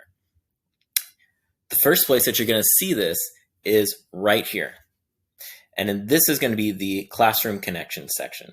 Whether it's an informational website, an energizing activity, or a new tool that both you and your class can benefit from, you'll find a new website every week. As stated, each week there will be a specific theme or focus. In addition to the Classroom Connect piece, you'll have a quote and a video to focus on throughout the week. Most videos are about 5 minutes in length. Each video is listed as a link as well if you're going old school, pen and paper. So all you have to do is open up a browser and type that in. But in the digital version and in most PDF versions, you click on the link, it'll take you straight to that video. Below the video will also include a few prompts for you to reflect on throughout the week. They're meant to be short reflection responses that help you think about your daily practice. No, there's no judgment or criticism here. And a little bit later, I'll show you where I'm going to give you some space later in the planner to write down those thoughts. So let's take a look at my plan book from this year. As you can see, I'm zoomed in just a little bit. I always like to be about 100% That allows me ease of typing, and also I can see everything pretty easily. But you just click in any box there, and you can start typing. You'll also notice, because it's a digital slide, you can write anything you want on the sides. You're not just limited to the typical notes section at the bottom. But I have put some notes down there. On the classroom connection page, we are looking at the theme of creativity. Here, after reading the description, you'll find that we're looking at the Google Arts and Culture page, which has a ton of high resolution images to share with your students to spark thinking around arts and culture from all around the globe from our past. You'll also see that the theme continues on the next page with our quotes. And then we have the incredible TED Talk from Sir Ken Robinson, Do Schools Kill Creativity? And as well, we have our reflection questions about what do you think it really means to be creative? And then how do you think that plays out in your classroom? At the bottom here, you'll see each page is going to have a link to a reflection page about those questions. So if you click on that link, it'll take you straight there. And then you can put your responses to reflect back on. I've tried to make this as seamless as possible. You could go back to the table of contents, or you could go straight back to week 4 to your planning. In addition to your weekly theme, you're also going to have a check-in every 6 weeks. This one happens to be on teacher wellness, again, with a video, some quotes, and some questions for you to consider, just to make sure that you are going a little bit deeper every few weeks to check in on your self-care and your own personal wellness. And to help you with ease of use, I've put a ton of links into this within the document. So you have your table of contents, but let's say you want to go to the deep dive into resilience building. You can click on the blue letters, go to that slide, and then get straight there. But if for whatever reason you need to get back to a different week, there will be a return to table of contents on the left side here, or it's in the bottom left corner of some of the slides. That will get you back to the table of contents and then back to, let's say, week 16. So I have some good news and some bad news. If you want to just dive into this today, unfortunately, I only have a 90-day or half the year planner compiled. Google Slides link is on the left there. The PDF file is on the right. However, some of you might be saying, you know what? I want to be notified of when the 180-day version is available. So if you're interested in getting this for next school year, go ahead and click on that link right there, bit.ly/perfectplannerearlyrelease, or use that QR code. You'll fill out a form and I'll make sure that I get you the complete 180 plus school day version when it is ready. So thank you for your time. Thank you for all you do. Thank you for standing tall in the middle of all the challenges that are thrown at you every day. And I hope that you're able to get some rest this summer so you're well prepared for next year. If you would like to connect down the line, you can give me a follow at EduTechAndy on Twitter, or you can email me at edutechandy@gmail.com. Have a great day, and I hope you're well. Hey everyone, my name is Stephanie Howe, and I am an instructional technology coordinator in Pickerington Local School District. So I had this problem. We use iReady, but it doesn't matter what kind of program you use to get students' data. And the problem is we wanted students to begin to track their own progress and create a personalized learning track. And so what students would do is they're going to look over their personalized learning track that iReady gives them. Then they're going to use Khan Academy to direct their learning through different videos and activities that Khan Academy provides. But I had a teacher come to me. How are students going to track their progress? And I don't want this to be something that I have to do over the weekend or at night. I want the students to do it, but in a way that I can quickly look at their data as well. So I took a day and did some thinking and looking through some templates, and I looked at Docappender. So Docappender is an extension that is used, or an add-on used in Google Forms. And so the end product looks something like this, or something like this. So there's 3 different options, and we're going to go through another option during this tutorial. And so here's one option with bullet points, but the teacher didn't want that because she wanted everything to be in a table so the students could quickly see what next steps they needed to do and they could reflect on their work. So here's another example. This is the example she loved. So it's got the table. Students can quickly see their scores and their improvement. So 3 out of 4, 2 out of 4, 4 out of 4. They can see their reflection like, oh, I probably should have asked for help here when I didn't feel as confident as that 2 out of 4. They can see their progress over time, and they're able to use the comment tool to communicate with their teacher about their next steps. They can even share this with their parents and do student-led conferences. This was a game changer for our classrooms when we were trying to personalize their learning. And so back to here, let's go through some of these steps to get to our end product of this Google form.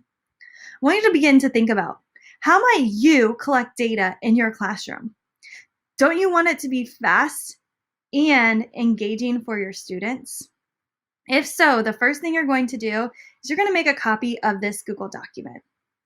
Feel free to go to Canva and use the Google Classroom headers to change the graphics if you don't like the ones that I've already selected. I'm going to rename this.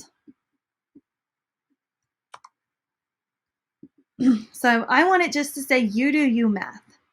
And it's not going to have a student's name or anything. It's just a blank document. The next step is to go back to your Google Class, or go back to the Google site with all of these different links.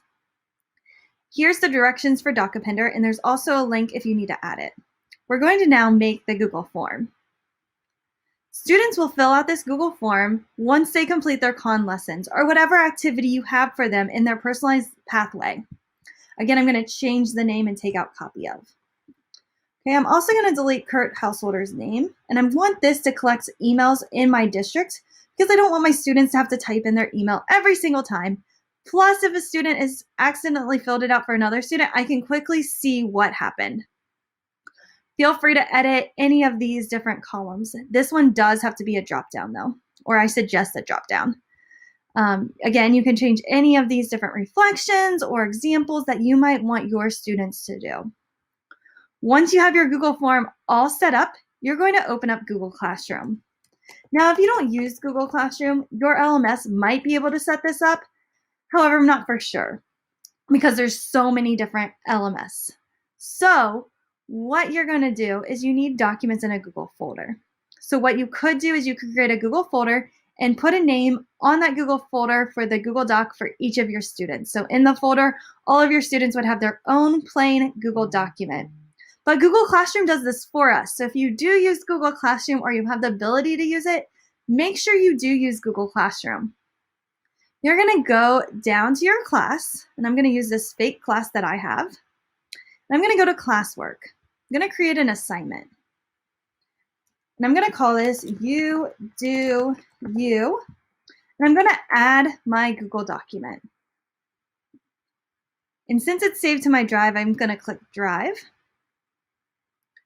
And again, this makes conferencing with kids so much easier because I just have to pull up the spreadsheet and look to see what the students are doing. So I want you to begin thinking, how could you use this tracking sheet to help your students? How can you conference with students to look over their data in a quick way? So I'm going to go over here and I'm going to make a copy for each student in the class. I want this to be ungraded. And if you wanted to add it to a topic, you could. I'm going to go ahead and assign it. What is amazing about Google Classroom and when it assigns different things is that you get a folder that's created for you. So right here is my You Do You. I'm going to go ahead and I'm going to view the assignment.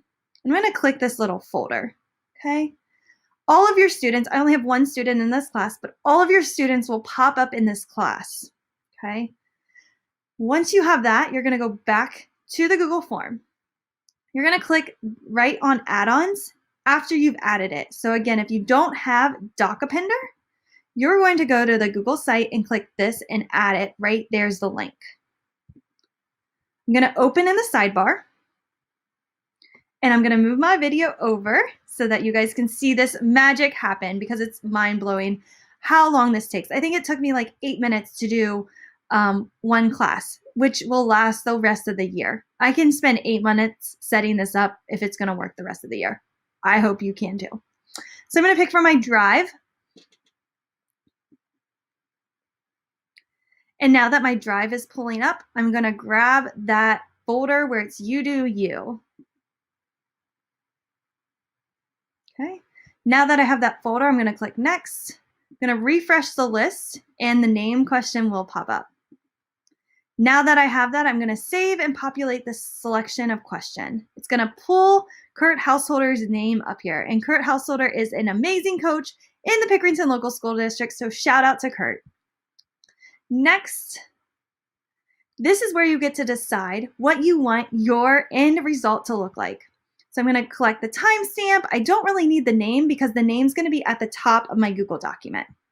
I want the iReady domain, con, name of the con assessment, the score, and the reflection. So again, you're picking what do you want to go in this table or the bullet points list or the other table, okay? Since you saw the bulleted list, I'm going to now show you the vertical table, okay? And also that last one that I showed you, the rows in a single horizontal table, is the one where it is in the table. The bulleted list was the first example.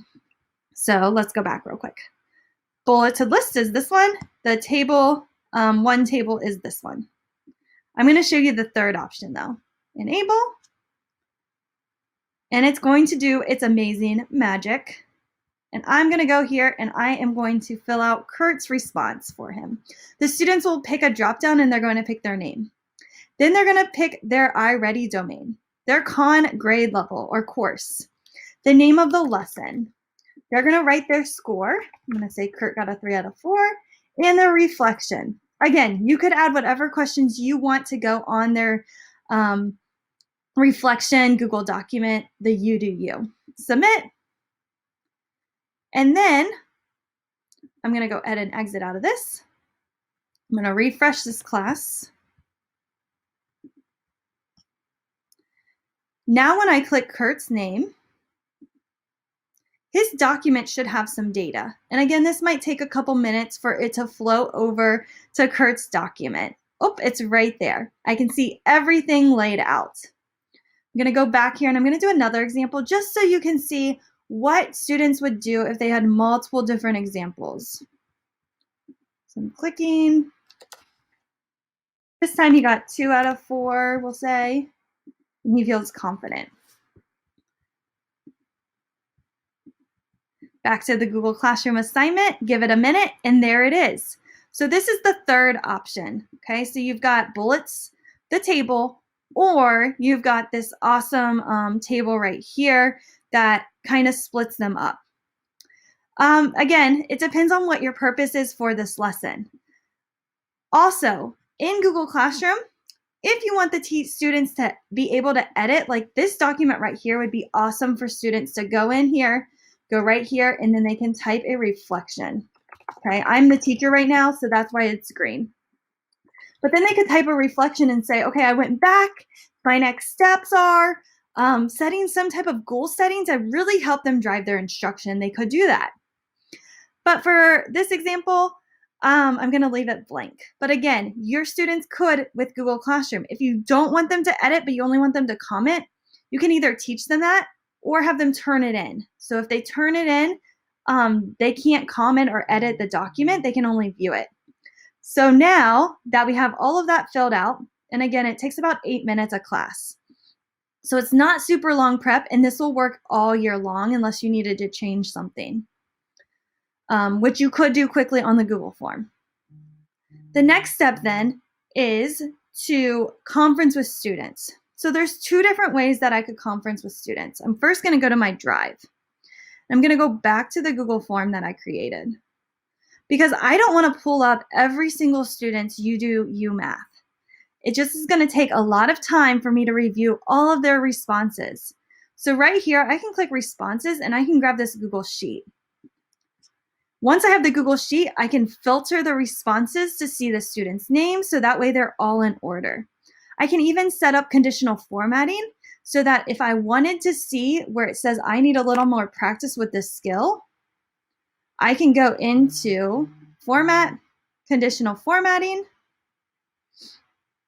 and I can set that up so it pops at me when it comes on. I can also set up notifications if I wanted to know when a student filled this up, so I could have a quick look at the data, then conference with them right away. So that way they don't need to wait for me to call on them. So I want this to be text contains, then I'm gonna paste that in because I like to do exact. And I want it to be like an orange color. Maybe, not blue, orange. There we go. Done. Okay, so I can see right here that this student might need help and it changed orange. Okay, so then I could set up another conditional formatting for where the student feels comfortable with the lesson. And I want that to be this green color that's a little bit prettier. Okay, so I can quickly see how many times Kurt does not feel comfortable with the topic, and I'm able to pull them up. I could do the same thing with the lesson score if I know that it's always out of a certain fraction. Okay, so very, again, quick and easy. Right here, I can create filters so that I can, let me go up to this row. I'm gonna click the filter. I can quickly filter by all the students' names. I can just look at Kurt's data or another student's data. I can also, if I have a co-teacher and I'm filtering, but they're also filtering, I could set up a splitter. So if I go to data, slicer, sorry, not splitter, slicer, I can search by name, and I can have Kurt's name up, and my co-teacher could have my name up, and they could be looking at two different data sets, pulling students and conferencing them with them really quick. This is huge in the classroom. Again, I said you could get an email notification. So if you wanted to get an email notification, you could go, there's two ways. You could set up Autocrat, which I believe there's some other videos in this academy, or you can just set up, if you go to Tools, Notification Rules, I can do any changes made, send me an email daily or right away. If I'm conferencing with students, I might want that email right away so I can go, oh, you're done with that lesson, let's conference, because I want that immediate feedback. How did it go? Let's look at what you missed and let's quickly do a reteach session. I like my students to work on different pathways and different things so that they could be successful in the classroom. Again, think about what problem do I have in the classroom that I need my students to begin tracking and taking ownership on. Once you know that, you can begin to use this resource on that website, and you can make copies of all of these things, and it will just take you 8 minutes to set up for one class period. Again, if you need any help or need anything, please reach out to me, and I would be more than happy to be an assistance to you. What up? Welcome back. Hey, Tyler here. How are you doing? How are you feeling? In the chat, let's do emoji check. And how are you feeling right now? Have you learned? Oh, no. To this point, what is something that you are going to try in your classroom or implement that you might not have wanted to, an hour or two ago? What is something you're wanting to implement in your classroom? Put that in the chat right now. I'd love to see it. I know the other people in the chat would love to see it. I know it'd be some great input. So throw that in the chat and then you can also copy paste and put in your notes just so you don't forget. Make sure everything you're doing, you're keeping notes of. Keep links to it, all of it, because I want you guys to be able to access and actually make your classroom better. I've sat through enough PDs in my life, professional development in my life, that I don't remember one thing from. I pray that you walk through this. I am hoping that you get something out of this training that you can take and use, once a day, once a week, once a year, once a decade, something that you use and implement, whether it's a mindset or a skill set or just any type of framework to build your classroom and make things better. Okay? Speaking of making things better, making ourselves better, I do want to give you, some thoughts on something that I offer, a community that we have at Tarver Academy that I think could add you a ton of value. It could help you get better all year. Because right now we're getting better with PD, with professional development. Hopefully you're getting better right now. This summer you're gonna hopefully glean some information, some knowledge, some experience, and you're gonna get a little bit better. I want us to get better all year. I want us to get better all throughout the year. And here's the thing with teachers. We do not have time to go sit through a 6-hour professional development once a week. So what I did was I created a community called Tarver Academy. And it was based on teachers telling me they wanted resources. They wanted a continuation of these trainings, of templates, of resources. They want it to be handed to them, because if you go out and search for it, you're gonna find random stuff. They want stuff that could be applied to their classroom, that they can sit there, bite-sized professional development for busy teachers. That's Tarver Academy on a roll. And I would love for you to join if you want to. If you don't have to, don't pay for it. It's not very expensive at all, but I don't want you to have to pay for it. I would rather you use your district's professional development money. So if you want, have them go in, order that for you. Hey, here's the deal. Okay, let me be real with you. So you are signed up for the premium summer PD. Okay, either you signed up for it yourself, your principal, your administrator signed you up for it, or your district or your co-op. There were some amazing co-ops, districts that jumped in and realized that this could add value and flexibility, because they're offering 3 different sessions throughout the summer. You have flexibility to watch from home, or maybe you're watching with a group, maybe you're watching in your classroom, wherever you're watching from.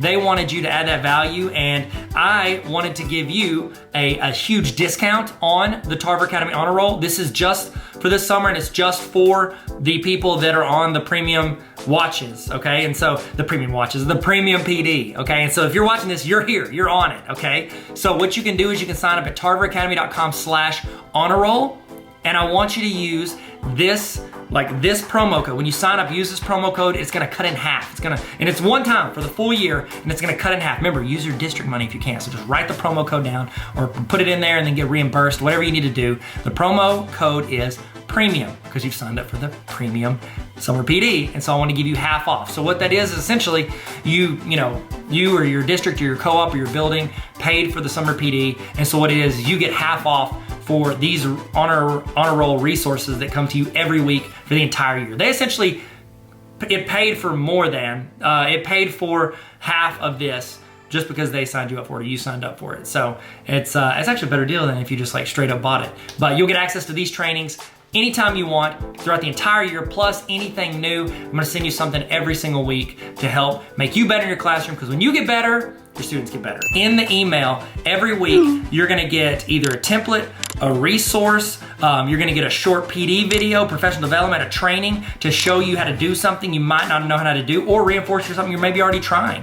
You're gonna get something that makes you better every week, plus some quick tips, links to some other things, and also you can ask me questions. I have a mailbag where you get to ask questions, and that's the list I'm gonna pick from first. I wanna help you guys. If I don't know how to do it, I'll do the research for you. I'll build, you're like, oh, I really wish I had a digital interactive notebook. Guess what I'll do? I'll go in and I'll build digital interactive notebooks, and I'll give you the template. You don't have to pay teachers.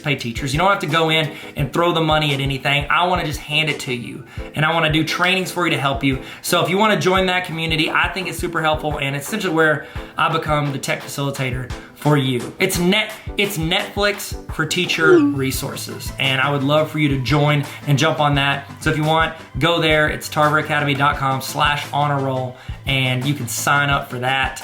And I think it's just going to be a huge. It's going to be a huge help to teachers throughout the year who have a lot going on and not a lot of time, extra time to go out and do it. It's like as teachers, they always give you more stuff to do, but they don't give you oh, here's an extra 3 hours a day to go out and do whatever it is you're going to do. So if you want to sign up for that, you can. I hope you've used this time also to use the restroom. So if you're just getting back using the restroom, guess what? We've just been talking about Tarver Academy Honor Roll. No big deal. But I want to give you guys time to go do that and get a snack if you need it. Whatever you need to do, we're about to kick back into. We're about to jump back in it. We're going to fall back into the gap, fall into the gap. Man, do y'all remember that? That was a good campaign. That was memorable. Wasn't it? Memorable? Yeah, sure. Okay, so we're about to get started. We'll get started here very soon, and we're gonna jump back in. We're gonna keep learning. All right, let's do it. Let's go. Let's go. We're still doing this. In the chat, here we go. In the chat, I want you to tell me the name. Okay, ooh, don't say that. I was gonna say, tell me the name of, you know what? You can do that. Tell me the name of a teacher who made an impact on you and what they did. Why did they have an impact on you?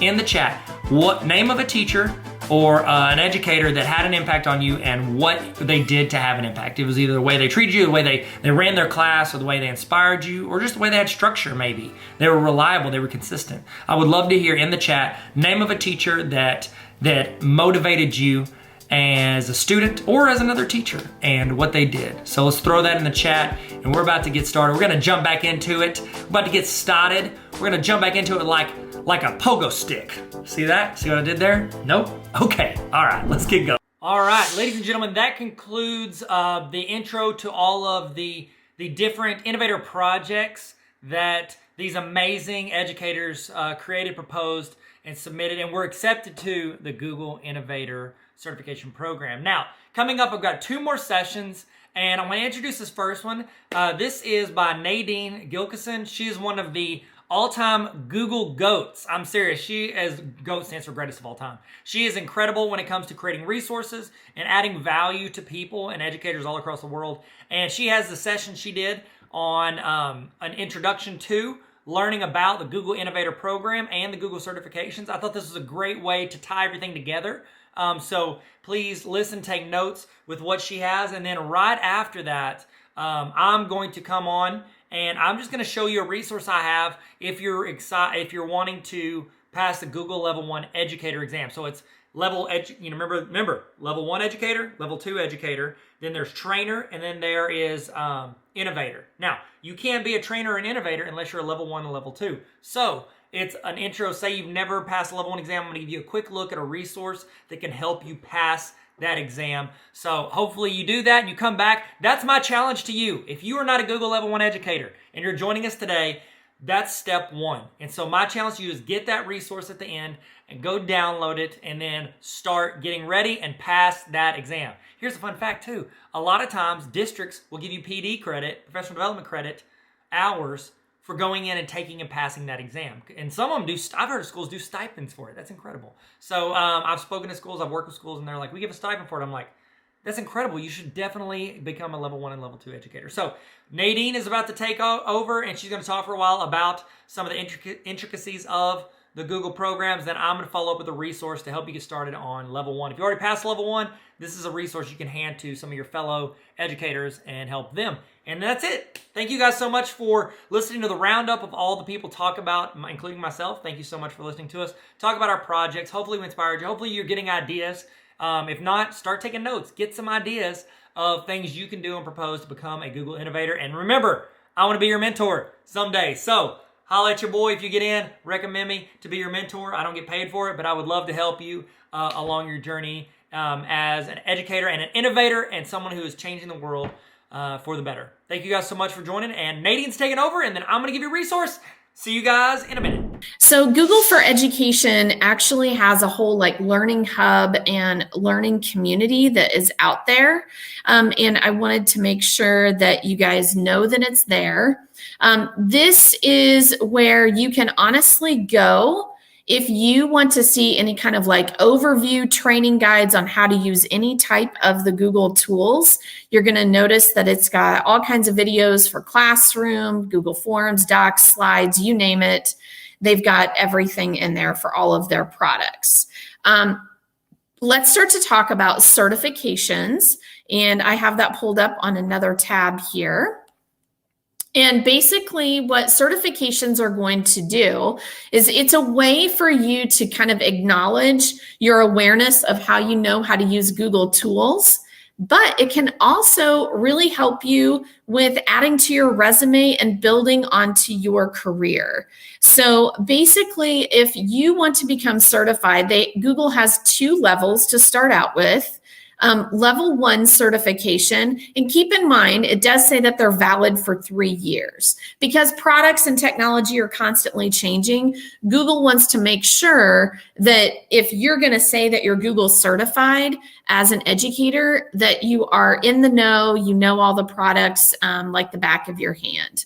Now, what's nice about this is that for those people that use Google a lot, typically, like with my online teachers in K-5 and those people that I know in the district that are pretty tech savvy, I actually tell them that you can probably go ahead and pass level 1 of the exam without having to, really go through the whole training course and everything.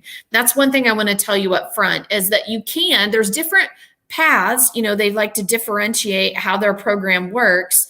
If you want to do a training course, what it has in here, like where it has the get started, it actually will walk you through on that teacher center modules of each section of what you need to know.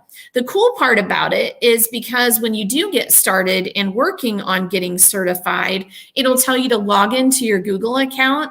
And what it will do is it will record your progress as you're going along. So let's say you decide to work on it, for a little bit during the week, then you don't come back to it for a week because you got busy. It saves your progress and you can pick up exactly where you left off. And so that's the nice part. A lot of times people ask, well, what in the world are they going to ask me? I'm not that techie at all. And what you need to know is that when it's level 1 certification, it's covering foundations. So basically, do you know how to do basic concepts in docs, in sheets, in slides? There are some Google tools that you might not be as familiar with. Google Sites is Google's platform where you can create your own website. And it's not getting super robust. It's just basics of each one of the Google tools. If you opt to go through the program where you want to do the course, I'm going to come back over here, like where it says the different training courses, it will actually walk you through and take you through step by step. Let's say I open it up and I get started with it and I discover I already know this one. Okay, I'm good on docs. I'm good on sheets. I really need to get down to, I've used Google Meet, but I may have used Zoom a lot, so maybe I need to review over this module. You can skip around. In other words, it's self-designed. It has little quick checks that as you're going through the progress, it'll say, these are the components that you need to know. And then it gives you like a little quiz at the end, but it's not going to penalize you. I think some people think, oh my gosh, I missed that question, and they're going to know that. And then I don't even think I should take this exam.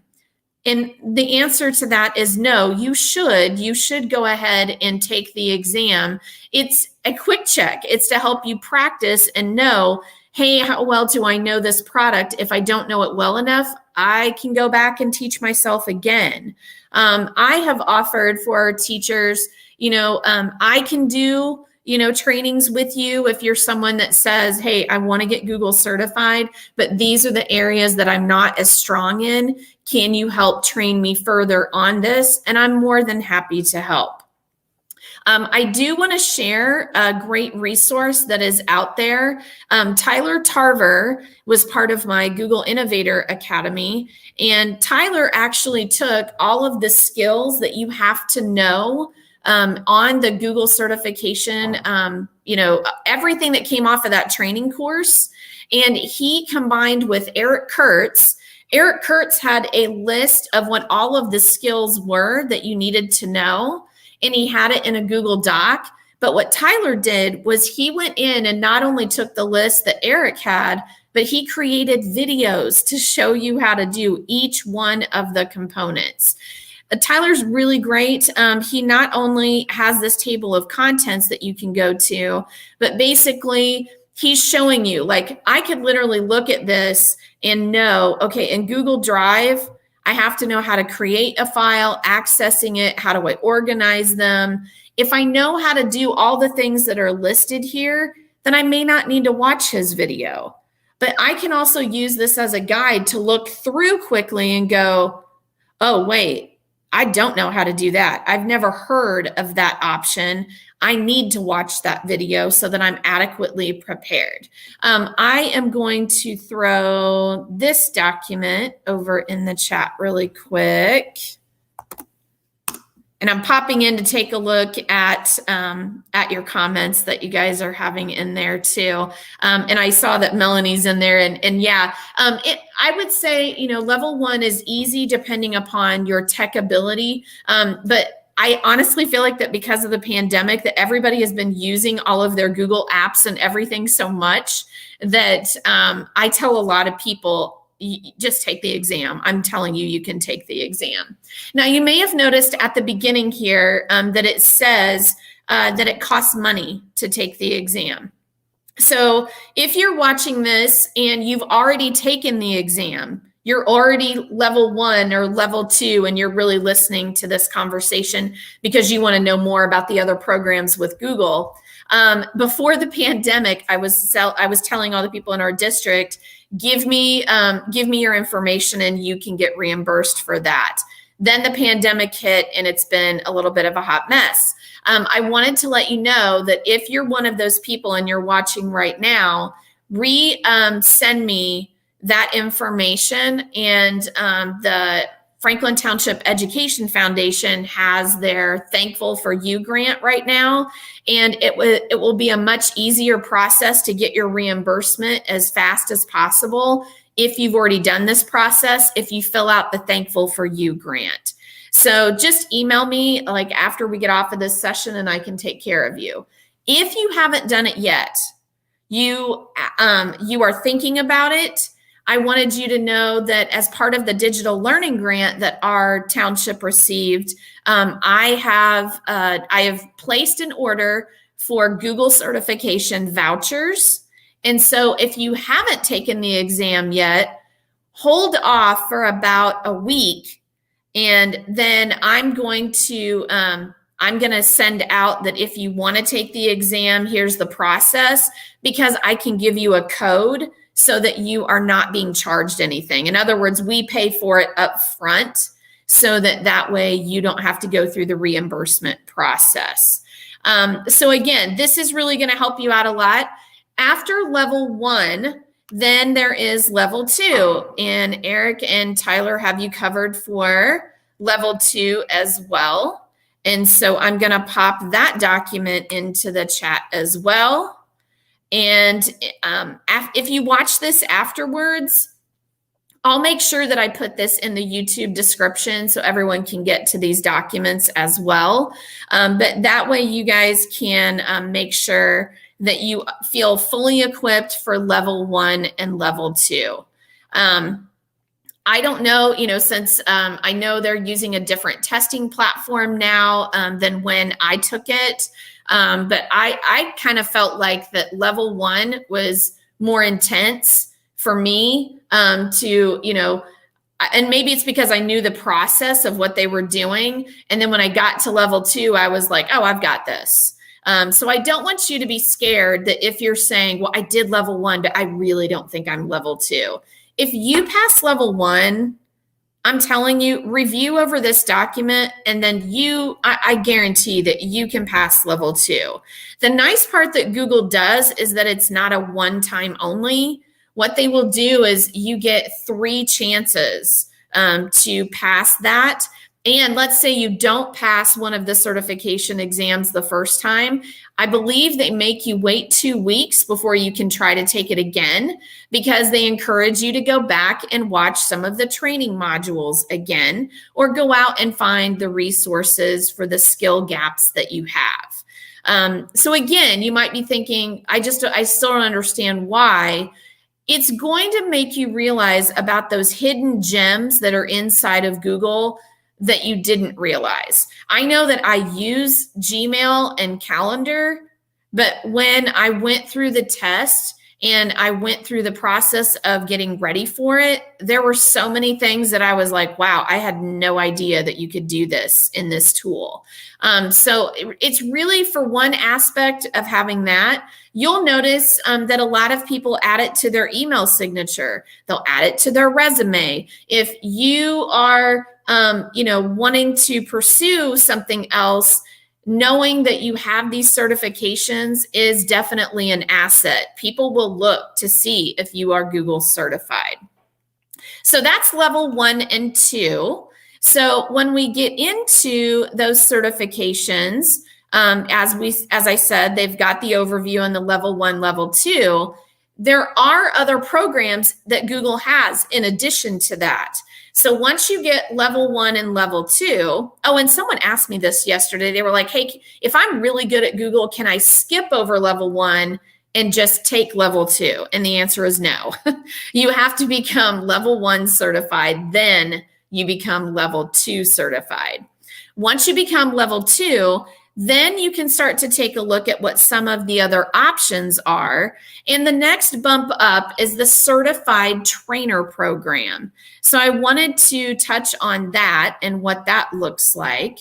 And with the certified trainer program, what's nice about it is that the requirement that Google has, and basically it's saying, I know Google tools so well, I could run PDs. Google has an active directory that has a list of all global, all of the Google trainers that are out there, and anyone can reach out to you and ask you to do a training. So a lot of times people will do that, to get, like supplemental income in the summers or something like that. But the nice part, again, if you have in your mind that you're thinking, I might want to do a job that's something similar to what Nadine does, then I tell anyone that has that interest, you need to get these certifications. And the next thing that you need to do is become a certified trainer. You don't have to be in my position to become a certified trainer. You can be a classroom teacher and become a certified trainer. You fill out an application, and when you fill out an application, they'll ask you questions about PDs that you've done. You actually send them a link to like a slide deck or an example of a PD that you've done, and they review it and take a look at it. And then Google determines whether or not if they feel like that you are certified trainer status. I will tell you some of the perks to becoming a certified trainer.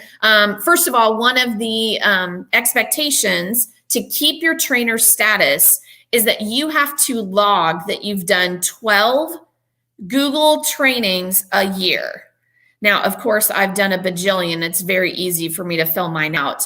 But it doesn't have to be, hey, principal, I need to get up in front of the staff and offer a training so I can count it as a certified trainer.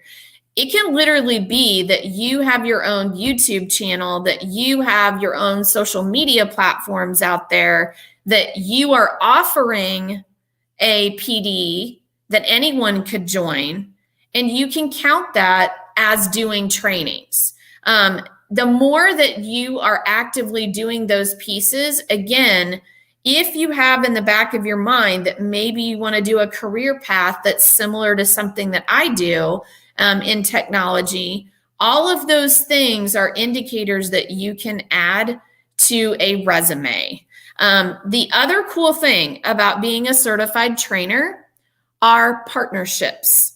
So you're number one, you get access to a Google group that every time that there are new things coming out with Google, like I know that, teachers hear about new things, updates with Google, but if you're a trainer and also a certified innovator, we actually are part of a Google group where we get notified weeks, sometimes months before the public. And they make you sign, an NDA that we're not going to share what those items are. But having that edge of knowing what's coming can help you be better prepared when it has the official release. The other cool part about that is that Google actually reaches out to the certified trainers and they'll want to get their input. Because typically the Googlers that are making the products, they don't have that education background. So they want to hear from educators. The group that they reach out to first are innovators. And I'll talk more about what those are in just a little bit. But then they reach out to certified trainers. So again, if you want to have that edge, be in the know, having that Google certified trainer status is very handy in that aspect. You also get to build, your PLN. I have been able to make connections with people that are Google certified trainers at a global level. And that has really changed what I do, how I network, and everything that goes on with my position. Now, I mentioned perks. The other perks that you get are partnerships that Google trainers get with popular platforms.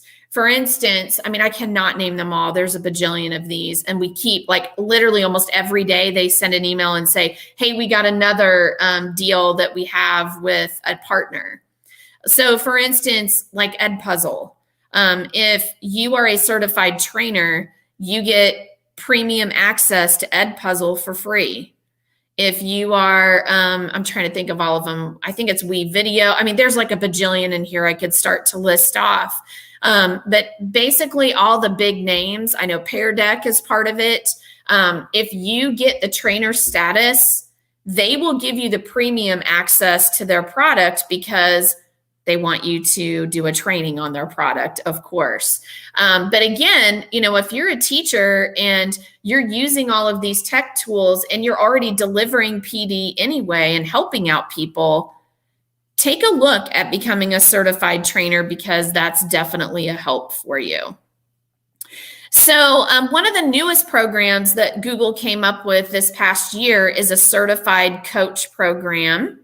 And so if I have, even my instructional coaches in the district, this might be something that you might be interested in becoming, because not only being a instructional coach, but if you are a certified coach, it means that you also have that background in technology integration. If you are currently, looking to do a role like mine, again, this is something that you would want to pursue, becoming a certified coach, just so that you know what these different programs do. And a lot of companies will offer, I'm going to break down the certified coach program, what it means, what it does for you. If you're interested in that and you're one of our teachers, let me know and I can send you resources if you're more interested in that certified coach program. Okay, so the remainder of this I'm going to spend on the Certified Innovator program. So this is considered Google's top level. So for you to even think about applying to be a Certified Innovator, you have to be Google Certified Level 1 and Level 2. They tell you that you do not have to be a Google Certified Trainer. I will tell you that the majority of Google Innovators that I know are also trainers. So I'm not saying that you have to have it, but does it look good when you fill out the application? Absolutely. Now, as for what Google Innovator is, if you stop and think about over the last few years when you've heard people talk about 20%, that Google offers to the Googlers, that they can have a passion project in addition to their job at Google, and something that they want to work on that is a passion of theirs. So that concept actually morphs into what it looks like to be a certified innovator. So basically what the Innovator program asks you to do is they ask you to think about a problem that you see in education, and you are to think heavily about that problem, and you have to document why you believe that it's a problem in education, and why there is a need, why there is a need for a change. And they're very big on how might we. So if you phrase your project that you are wanting to pursue, you pick a problem in education. But I learned this from going through the Innovator program. In the old days, it used to be that when you applied, they wanted you to already have a solution in mind. But what was communicated to me, and it is hard to think about this when you're filling out the application if you're interested, Google doesn't want you to have the solution. They want you to have, here is this problem in education, and that you've really researched and investigated why this is an area that needs to be improved. And then if you get selected, when Google goes through and they take a look at, okay, who are we going to accept in this next cohort, they determine what projects that they deem as, oh, this would be really good for someone to work on. Then if they tell you that you're in, that you got chosen, then they work with you to go through the design thinking process of how to come up with a solution. So they purposely do not want you to already say, okay, here's a problem and I've already got an idea of how I'm going to fix it. They really don't like that. They want it to be, I know this is a huge problem and it would be very daunting to think of how it could be tackled, but I know that it's something that needs to be addressed.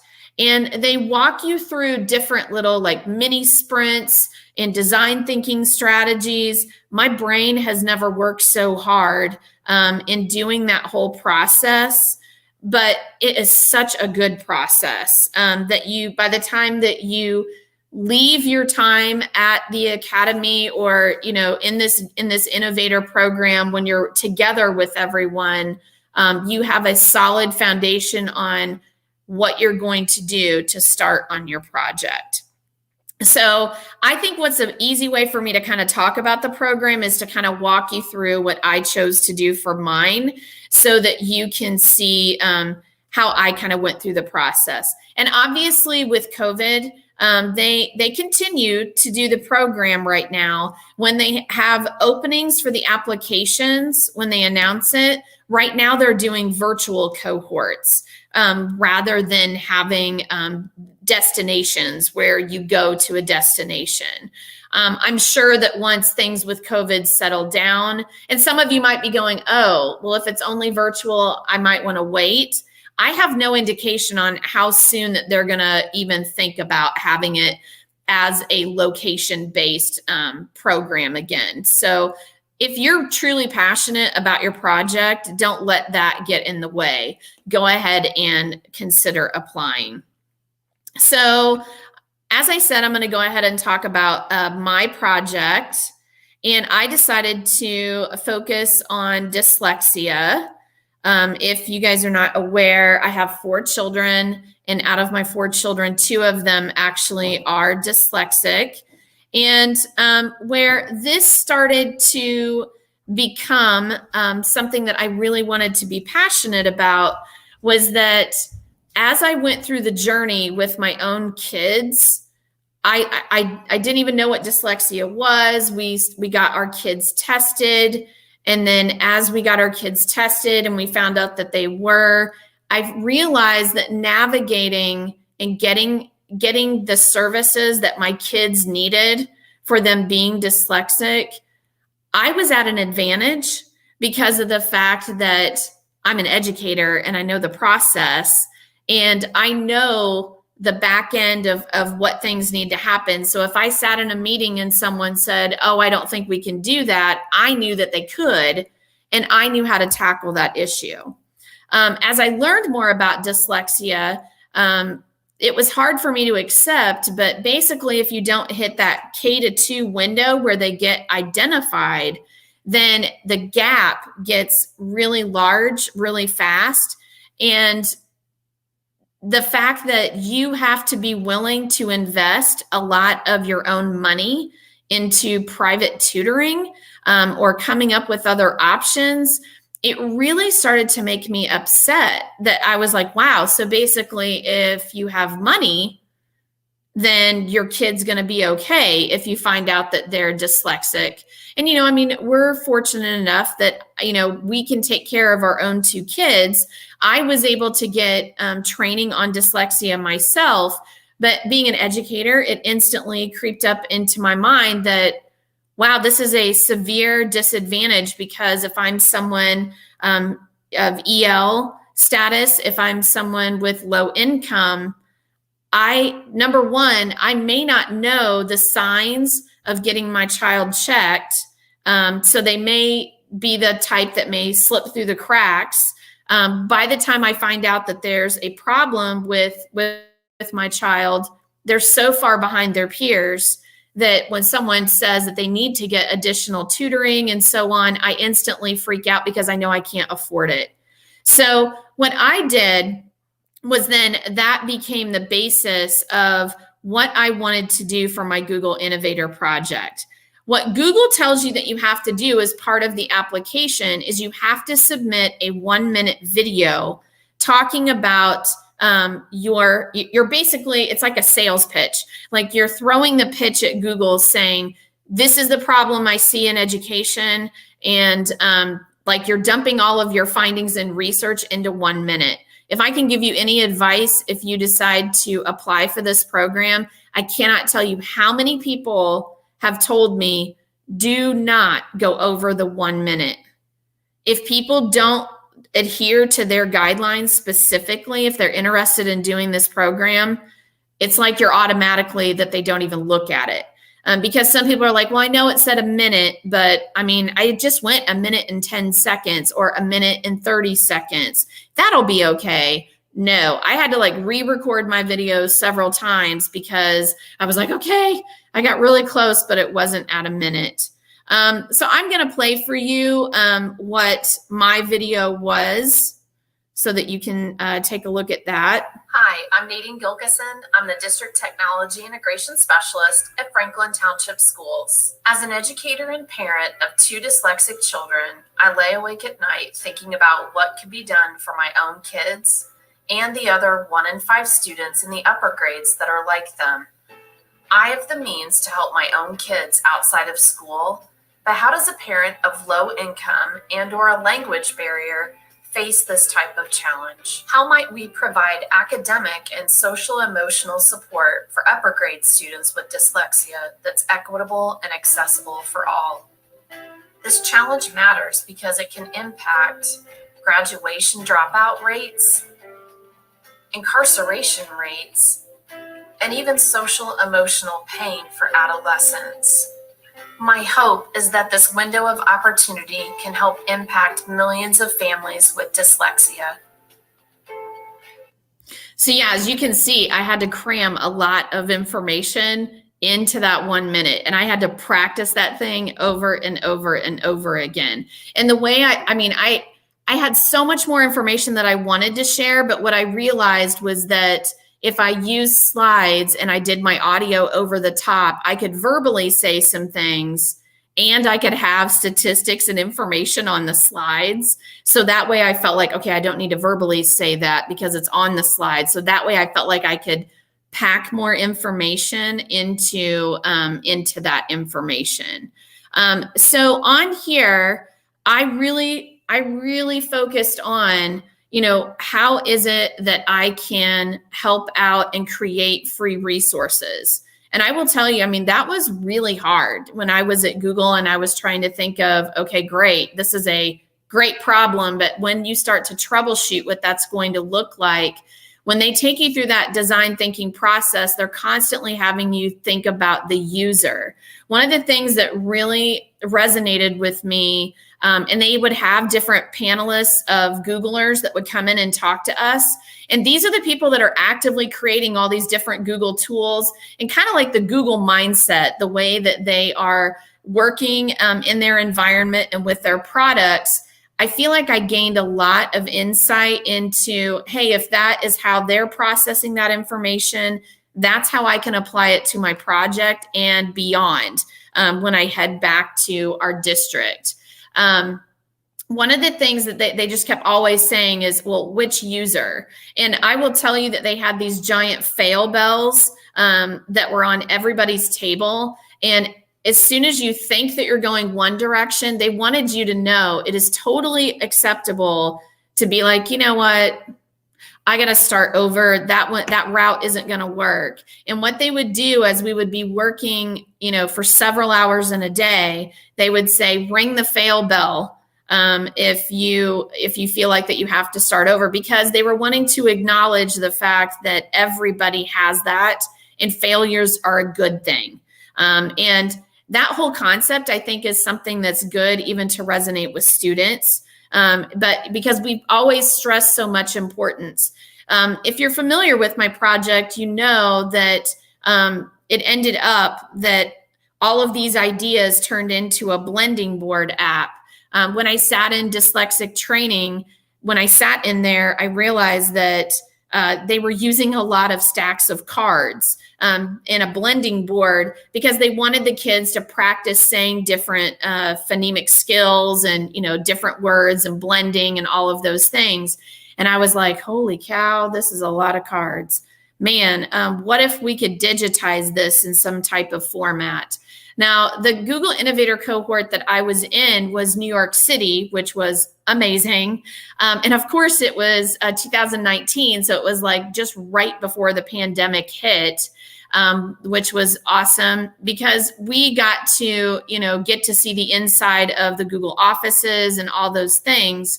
But at that time, when I was thinking about what am I going to do, and I had this blending board idea, they had us sketch it out. And I said, well, okay, it'd be an app. And they literally said, now get out paper.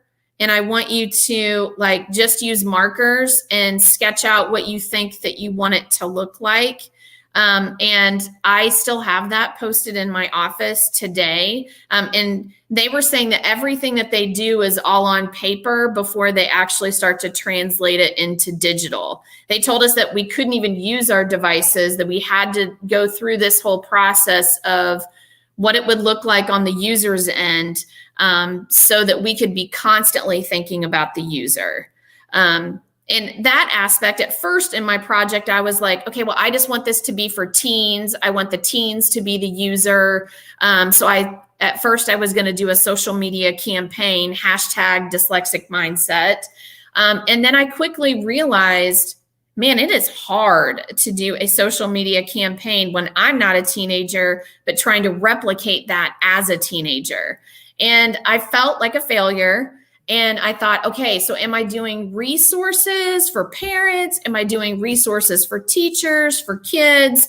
And I just kept telling them at Google, I really keep thinking of this blending board and all of these cards. And they were like, well, it sounds like that's what's telling you that that's the piece that you need to focus on instead.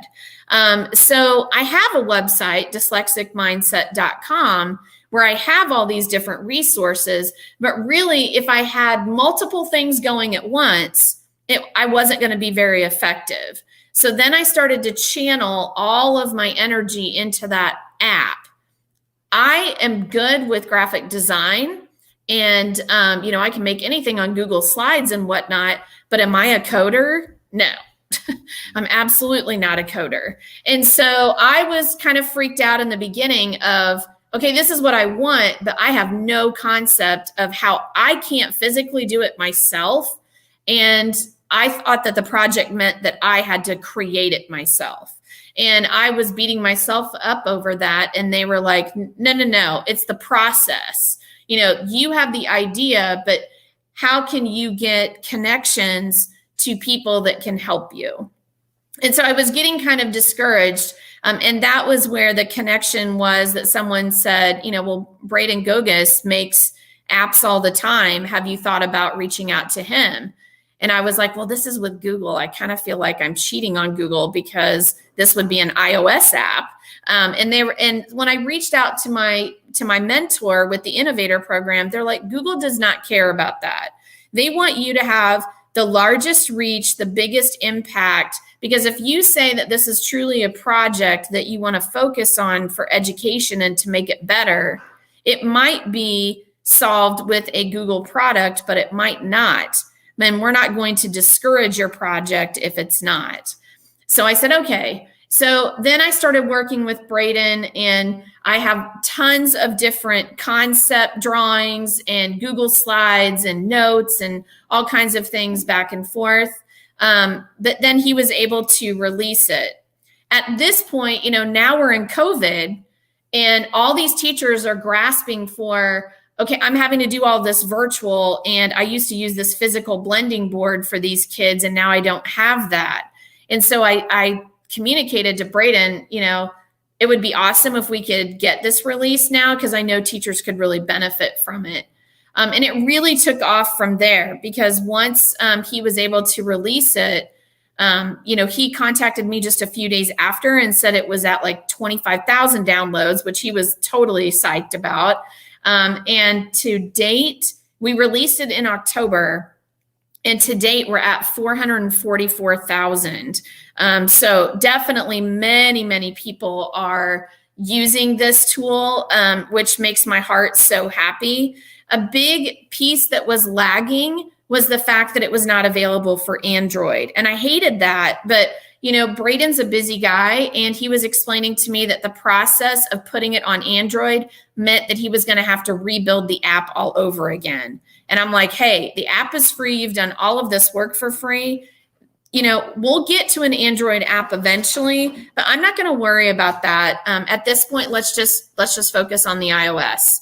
I reached out to the Google Innovator community, and I said to them, hey, this is what we've accomplished so far.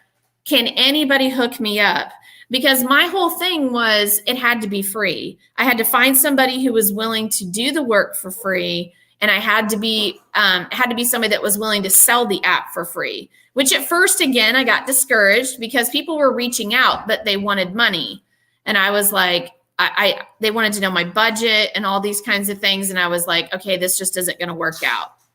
Then through the community, I decided, you know what? Instead of just reaching out to innovators, I'm going to reach out to the Google certified trainers. And so when I sent it out to both of those groups, Edward Lee, who is actually out at Barnabas Robotics in California, saw the email that I sent out, was interested in the story, and he immediately reached out and said, hey, this is a really cool idea, and I've actually got a sophomore in my class, and she's learning how to use Flutter, which is what you can use to convert iOS to Android. And I think she would be a great fit for this. And I was like, I was practically crying when I was reading the email. And I was like, oh my gosh, this would be amazing if this would work out. And I especially love the fact that it's kids that are helping kids. And they're doing it not because they're trying to, get a leg up so that they could make money off of something and get a profit. They're doing it out of the kindness of their heart. I then did a phone call with Braden and with the teacher and Braden is so generous that he actually had the code for the blending board on GitHub, and he sent it so that way the girl didn't have to start from scratch. The story just keeps getting better and better.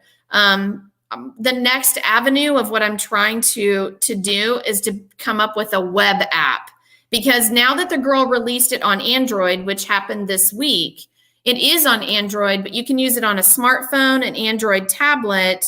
And we discovered if you are in Franklin Township and on your teacher Chromebook, Tyler figured out that we can actually load the blending board app on our teacher Chromebooks because they have the right specifications, which when I was talking to our kindergarten teachers, they were like, honestly, as long as I can get it on mine, that's what's going to help me because I can pull it up and use it with the kids. So if you're watching this and you are, a primary teacher or a teacher that works with kids, I wanted you to know that you can do that.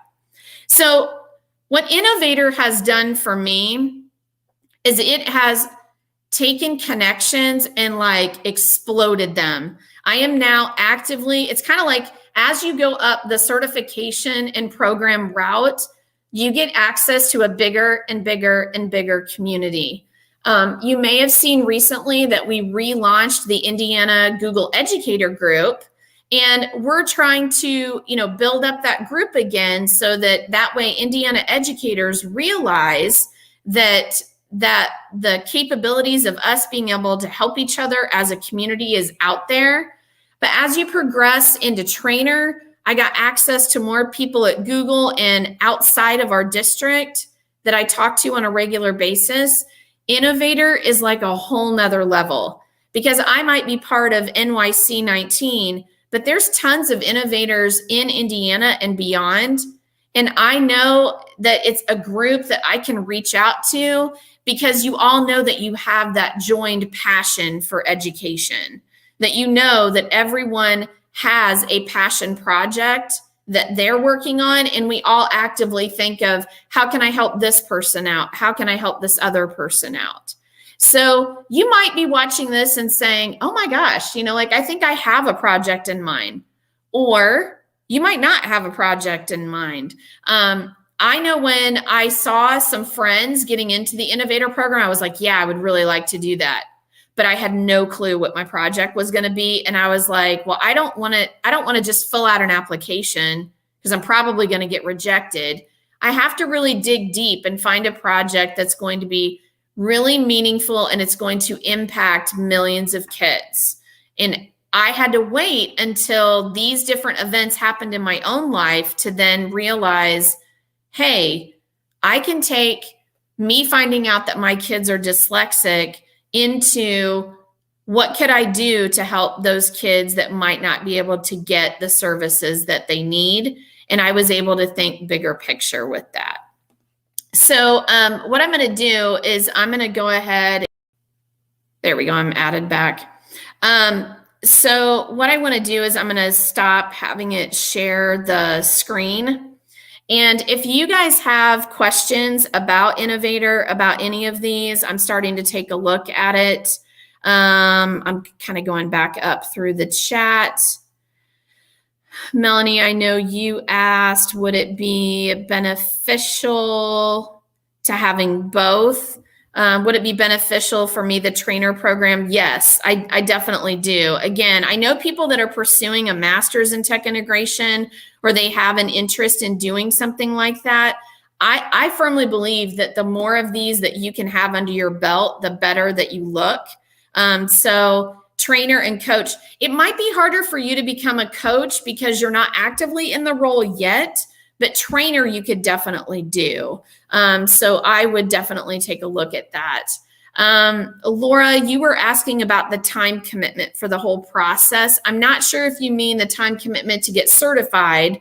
It does give ranges on the certification that it can be, I think 3 hours is what they say that it would take to get, feel like that you're ready to take the exam for the Google certifications.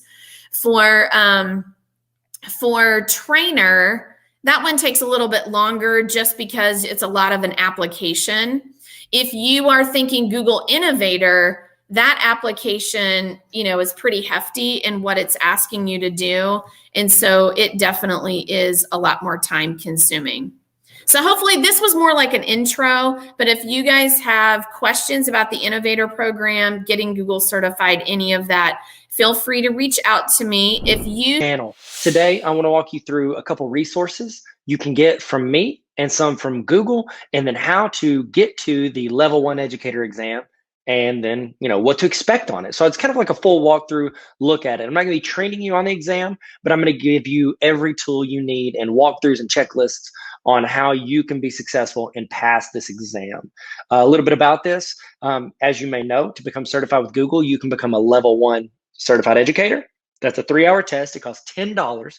It's the one we're looking at today. After you pass that, you can take another 3-hour test. I think it costs $25 last time I checked. And it's like the first one, but you're like bringing in, Google Sites, YouTube, a lot of these other Google products that are a little bit more advanced, and, doc sheets, slides, Gmail, things like that, forms. Those are more in the level 1. You're going to bring in that other stuff in level 2, although it might touch on it. So a lot more sharing, a lot more integration on level 2, but you have to pass level 1 first. So if you're not a Google level 1 educator, I highly recommend staying with me as I go through this video. This is a great certification to have. I've interviewed over 200 teachers for teaching positions, and I think maybe we had 1, maybe 2 that came in and had their Google level 1 educator exam. It's a $10 exam, and most people that are comfortable with Google could probably pass it. So I'm going to give you a checklist and a look at it to see if you can pass it now, or maybe you need to watch a few videos and pass it. I highly recommend, as an administrator for schools, I would highly recommend you get this on your resume, whether you want to stay at your district forever, or maybe you want to move up at that district or go somewhere else. Get this. It shows a lot of your abilities within the program that everybody's using. So sorry, this is me building it out on my Patreon. So if you're watching this, this is for my Patreon members only. If you're seeing it on YouTube right now, it's because I have it there until I switch it over and it's only for Patreon. So it'll just be available to them. So if you want to join the Patreon family, hit that link you see below my face, patreon.com/Tyler Tarver. And I have links to that in the description. Okay, for everybody else in Patreon, you're watching this video in there. All the links are under the video. All the things I'm going to talk about will be under there. Okay. So whenever you are taking the level 1 exam, I'll link to this website. This is from Google. This is your level 1, earn your educator level 1 certification. I don't know why I said certification weird, but you're going to earn this mug. 3 hours. We already talked about that. It's 180 minutes. And it's $10. You can register right here. So I'm going to link to this on the Patreon. So if you want to go and take it, if you feel comfortable, if you look through the stuff I'm about to show you and you're like, I feel like I got all that, most of that, cool. Hit register. You're good to go. Okay. Start taking that. I've also left my ID in there. My trainer ID is 04118. If you need that, 04118. It'll ask you that at some part in there. So if I helped you use these resources, you're more than welcome to use me as the trainer that helped you. So here are some resources on their page. Here is a link, and I want to show you this before we get into my stuff. We got this for practice problems. I'm going to link that PDF. I downloaded and re-uploaded it. It's attached in the Patreon if you want to just get it from there, or you can take it from here. And we're going to walk through a few of those questions, give you some examples, something to look at, kind of what to expect as you do this exam. And then also here is start the training. So Google has their own training stuff too. It's very formal. It's Google. I mean, it's done with excellence and it's organized based on different topics. So what they did was they took different topics and made them units. And then inside of that, they've broken it down into these different parts of, here we go. I'll read them out to you if that's okay. You can read, but I'll read them anyways. You're ready to use tech in the classroom. And then it's got different things you can use through that. Expand your help and learning. I've actually got videos on how to do all these. This is the curriculum I used. Expand your access and help and learning. Have a mostly paperless classroom. Save time communicating. All these things are super important. If you get a chance to go through these, I would highly recommend it. What I'm going to show you is the resource I have is more for like, hey, let's pass this exam and let's get you on to the next one, the level 2 exam. Then once you pass both of those, then you can apply to be a trainer or an innovator. So there is that. You'll need to log in. You can just use your school account. I would recommend your personal Gmail account because in case you leave that school, it'll still be connected to that because whatever you log in and take these tests with, that say you do move on and become a trainer, there's like this activity area where you input all your trainer stuff and you'd want to use your personal account because if you ever leave your district, you want it to all stay with that. So I'll link to this page so you can take the test. I'll link directly to the test as well. So I'll give all these links under the description in Patreon under this video. So if you want those, there they are. Now I'm going to show you my resource that I made in collaboration with Eric Kurtz. Eric Kurtz made this actually a few years ago. He made a skills checklist. He took, I think there's like 240 different skills that you need all the way from like how to create a new Google Doc all the way into like, voice recording and voice typing and all this other stuff. So it's a wide range of skills, but it's pretty comprehensive. He made a list of all of these skills and made it to like a checklist. So here's, you can take a look and see these are all, check boxes where you can go in and, take care of that stuff. Now, what I did was I took his checklist with his permission. I asked him first. I made a copy of it. And then what I did is I made a tutorial video for every single one of these skills. So every single thing in here, if you're looking at it, you're like, oh, Google Sheets, and you're looking through, you're like, I know how to create a Google Sheet. I know some vocabulary. I know how to format cells. How do I use formulas and functions? You could click on it and it'll take you to a YouTube video of me explaining how to do that in just a few minutes. And so it's me breaking that down for you. It's weird hearing myself in my ear, but also like talking through here. So you can roll through this. And here's what I would recommend. Give you like a user tip. This is a lot, okay? And it's honestly can be overwhelming if you're trying to do this. Here's what I would do. You ready? I'm going to walk you guys through it. Go to File, make a copy. Now, it's going to be a copy of what I just had. So if I ever update it, you won't get the new updates. But this is pretty set. Like it doesn't change a whole lot with regards to these exams. So now this is your copy. You weren't able to edit my copy a second ago, okay? But you can take this new copy and you can edit it. And this is how I recommend you study for this exam. As you're going through it, let's start out in Google Drive. Let's say you know how to create files. Just delete that. You could take that, delete it. Boom. Okay, do I know how to access and organize files? Yeah, I can do both of those. Delete those. And it's like you can work your way down and delete the stuff you don't know how to do until you can just look at it and be like, oh yeah, I know how to share files. And you know exactly what to do. And if not, you can click on it and go through the resource. And it's something you can edit because you made a copy of it. You took mine, you took that freeze frame of what it looked like, and now you can delete everything out of it. So go in here. This is like a quick jump. So say you want to jump to like Google Meet. You just click this and it'll jump down to where Google Meet is in this spreadsheet. Now, if you see these up here, you see how I highlighted the titles? That is like a full walkthrough. And so if you're like, oh, I need to know how to do Google Meet, and these are all like little short videos, all these are like 5 minutes or less each. This right here is a longer one. It's like a 30-minute video of me going through Meet. There's a 45-minute video on, actually, that's a 55-minute video on Gmail. You're like, I don't need 55 minutes on Gmail. If you're overwhelmed by email, yes, you do. Okay. So I think this is a great resource for you. I think it could severely help you with your training for the exam. And so if you want that, that is linked below as well. Or the short link is bit.ly/gtarver. But you won't have to use that because I have the link below if you're a Patreon subscriber. And I've also got my ID right here if you want to use me as your trainer. If not, totally cool. You do you.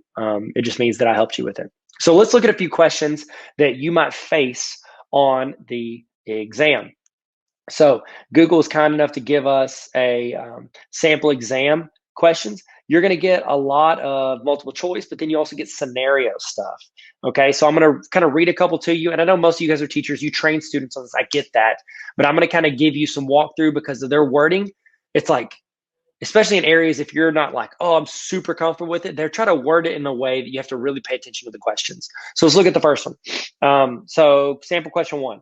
Students in your history class are having difficulty understanding the significance of World War II. So you know you're studying World War II. What activities could help your students get more engaged? Okay, we want to get them engaged. So it's not about testing, it's not about assessment, it's about getting them engaged in World War II, which I'm going to highlight that as well so you can see it. Okay, so let's take a look at it. Oh, look at these little check boxes. I didn't mean to do that. Students create YouTube videos describing key battles in World War II. That looks like a good answer, okay? Students create YouTube videos describing key battles. I mean, that seems engaging, seems like students be into it. You're using YouTube, which is a Google product. Seems good. Teacher creates a final exam in Forms to give students a grade on what they know. Now you're like, okay, well, Forms is Google, but that's not really about engaging. Remember your questions. This is stuff you teach students all the time. What activities could help students get more engaged? Taking a test is not going to make them more engaged. Okay, it's just a way for you to assess what they're doing. Students use the Explore tool to search for more information in docs. That might be engaging. They're doing more research. I think it's better than the previous one, but I wouldn't go with it right away. Students answer questions at the end of the chapter on World War II. That seems super not engaging as well. If you're picking the top 2 most engaging ones for students, I would definitely go with these 2 right here. I just messed everything up. Oh my goodness. There we go. So use the Explore tool to search for more stuff in docs. And these, it's really what they're testing you on is your terminology. So if you don't know what the Explore tool is in docs, then that one probably doesn't make a lot of sense to you. But you could go over here and you just hit Command F, and I'm looking for Explore. And it's not in there, but there is an Explore tool. It's right here. I'm in docs. This down here in the bottom right is your Explore tool. I don't know if you needed to know that, but apparently this practice question wasn't on there. They've changed the name, maybe. I have to look. It makes me super self-conscious now. But, you know, I trust Eric. He made the list, and he's a smart dude. So those would be the 2 that I would use. They do have a lot of drag and drop stuff in the exam. So drag and drop to match the feature of Gmail with the benefit of using the tool. So they're going to have benefits over here. They didn't include those, but you need to know the terminology. So this terminology right here, So canned responses.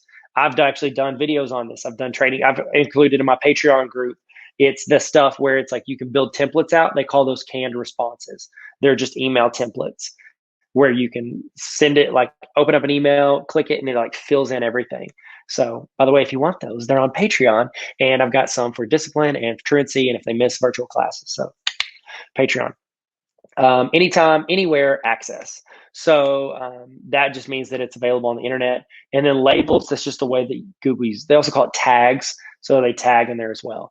So we should do, like, would you guys let me know in Patreon if you would be interested in us doing, like, I don't know, like we all work towards this training. I mean, that's what I'm doing right now, but if you wanted to, like, we could do this summer, like a full PD, we do like a 1 or 2 day thing for any Patreon member. So if you're interested in that, let me know. I'm building out my summer virtual PD stuff right now. Here's another one. Your students have answered a few questions about an upcoming presidential election. It's very relevant. And submitted their results in a Google form. Okay, Google Forms you need to know for this exam. You want to review their opinions to prepare for an upcoming class. Okay, access the election options and view the results in a spreadsheet. Sort the sheet. So this would be one where you would, like the case study side of it. So it's like you're taking what they're starting with, and then you're going in, you're going to build it. So they give you like a fake email, this like a burner account if you want. It's like a fake email, a fake account where you can go in and make copies of stuff in Drive and share things. And they've already got documents in there. So it's not like empty, like you're starting from scratch, but they'll give you stuff and then you got to go in and share it and do all the stuff they're talking about. I know all of these things are in there. So after you just like practice these out, you can check those off. And the last one, we want to be sure the students are able to view your award winners broadcast at a later date. Sorry, I hiccuped in my head. You decide to share. That was my dog, not me. My dog just growled at himself. You decide to share the video again to your YouTube channel to maximize views. Complete the following tasks. All right, and I've got all these examples of how to do that there. So this is from Google, and I'll include this in your stuff that you have as Patreon people, Patreon members, fam, what's up, Patreon. So there you go. I hope these tools help. I hope this assists you as you go through and prepare for this exam. I highly recommend it. If you have any questions, you guys know I'm here. Hit me up. Ask me if you're concerned about something. If there's something I said that I need to clarify on, you can hit me up, message me in Patreon, and I got yo back. So hope this helps. Stay good, stay sweet. And like we always say here at Tarver Academy YouTube channel, never stop learning. I'll see you guys later. Peace. We did it. We did it. We learned something. Did you learn something today? In the chat, I want you to put the thing that you are taking away from today. Put one thing in the chat right now that you have learned or that you have realized or that's reinforced something you think. Put that one that I like to call this the golden nugget. Put the golden nugget from today in the chat. And that way, if somebody's missed it or they checked in, go ahead and you guys can copy paste what other people put. If there's some advice, you can screenshot it. Get this. I want you to throw in the best thing you learned today. It's like a best of highlight reel for your favorite thing that happened during this training. Toss that in the chat right now so we can share and grow together. Okay, we're about to do the evaluation. Before we do, I want to remind you, if you want access to this entire training at any time throughout the year, not just these live broadcasts, you can join the Tarver Academy Honor Roll. How'd I do this? Hey guys, Tarver Academy Honor Roll. It's like Netflix for teachers. Netflix for teachers, because you have resources, you have templates, you have PDs, trainings. It's literally like a library of trainings, and then access to ask questions, to request resources that I build and send out to teachers all around the world. So tarveracademy.com/honor roll if you want to join the greatest community on the planet. And I'm not biased at all. I mean, all of us, you're on the honor roll. You want to be on the honor roll? Sick. Let's all be on the honor roll. And I'm a dean, so keep me on the dean's list. Hey, that works. Okay. All right. Now it's time for your evaluation. I'd love to get your thoughts on what you thought for this, but also I'm going to send you a certificate saying that you sat through this training. You put in the time. You wanted to learn. You wanted to grow. You wanted to get better. This is going to be a certificate that I'm going to email to you. What I need you to do is I need you to go to the link on the screen or hover over the QR code with your phone. Get your phone out, hover over it. It's going to ask you a few questions. If you don't get this, it means that you put your email address in wrong. Make sure, please do not rush this. Type your email address in correctly. Please, I'm begging you, because if not, you're gonna email me, I never got my certificate. It's because your email address is wrong. Type it in, type in your email address correctly, fill it out your name, make sure you capitalize, make it look good because it's gonna fill into the certificate from this. So I need you to put this in correctly, please. Okay, go there, we're gonna walk you through it. Go into this, click on the link, or is it, you can't click on the link because it's on a video. Type in the link on your computer or type it in on your phone or whatever device you have. Scan the QR code, fill it out. I'm gonna send you a certificate with a timestamp on it saying what time you ended. You have proof from earlier if you sent in to the other link of what time you started. And then you also got your notes and all the stuff you've learned, your screenshots, all of that to show your administrator or whoever, your spouse, you show your friends, show people on the streets, all the learning that you did. You can frame that certificate. I think we're all getting framed. You get a frame, I'm getting framed. I'm gonna put it up on my shelf. I got too much stuff on my shelf already. So look at this, Lonzo Ball rookie card. If you got any, by the way, you got any basketball cards you wanna sell, hit me up. I've been slightly obsessed with basketball cards and I apologize for bringing it up. Look at this, this is all Lonzo Ball. Lonzo Ball, he's the GOAT. Everybody says it. Who's in the chat? Who is your favorite basketball player of all time? I'd love to know. If it's Lonzo Ball, it's quite the coincidence because I had it sitting on my desk. If not, it's probably this guy. Probably this guy right here. See that guy? That's Michael Jordan. No big deal. It's whatever. Don't like to brag about it. It's not that expensive, that card. But if you got any cards you want to sell, holler at me. I don't know why I said that. I'm just stalling so you guys can fill out your evaluation. All right. Y'all feel good? I'm gonna leave this on the screen for you for a little while in case you had to step out for a second. I'm gonna leave this up.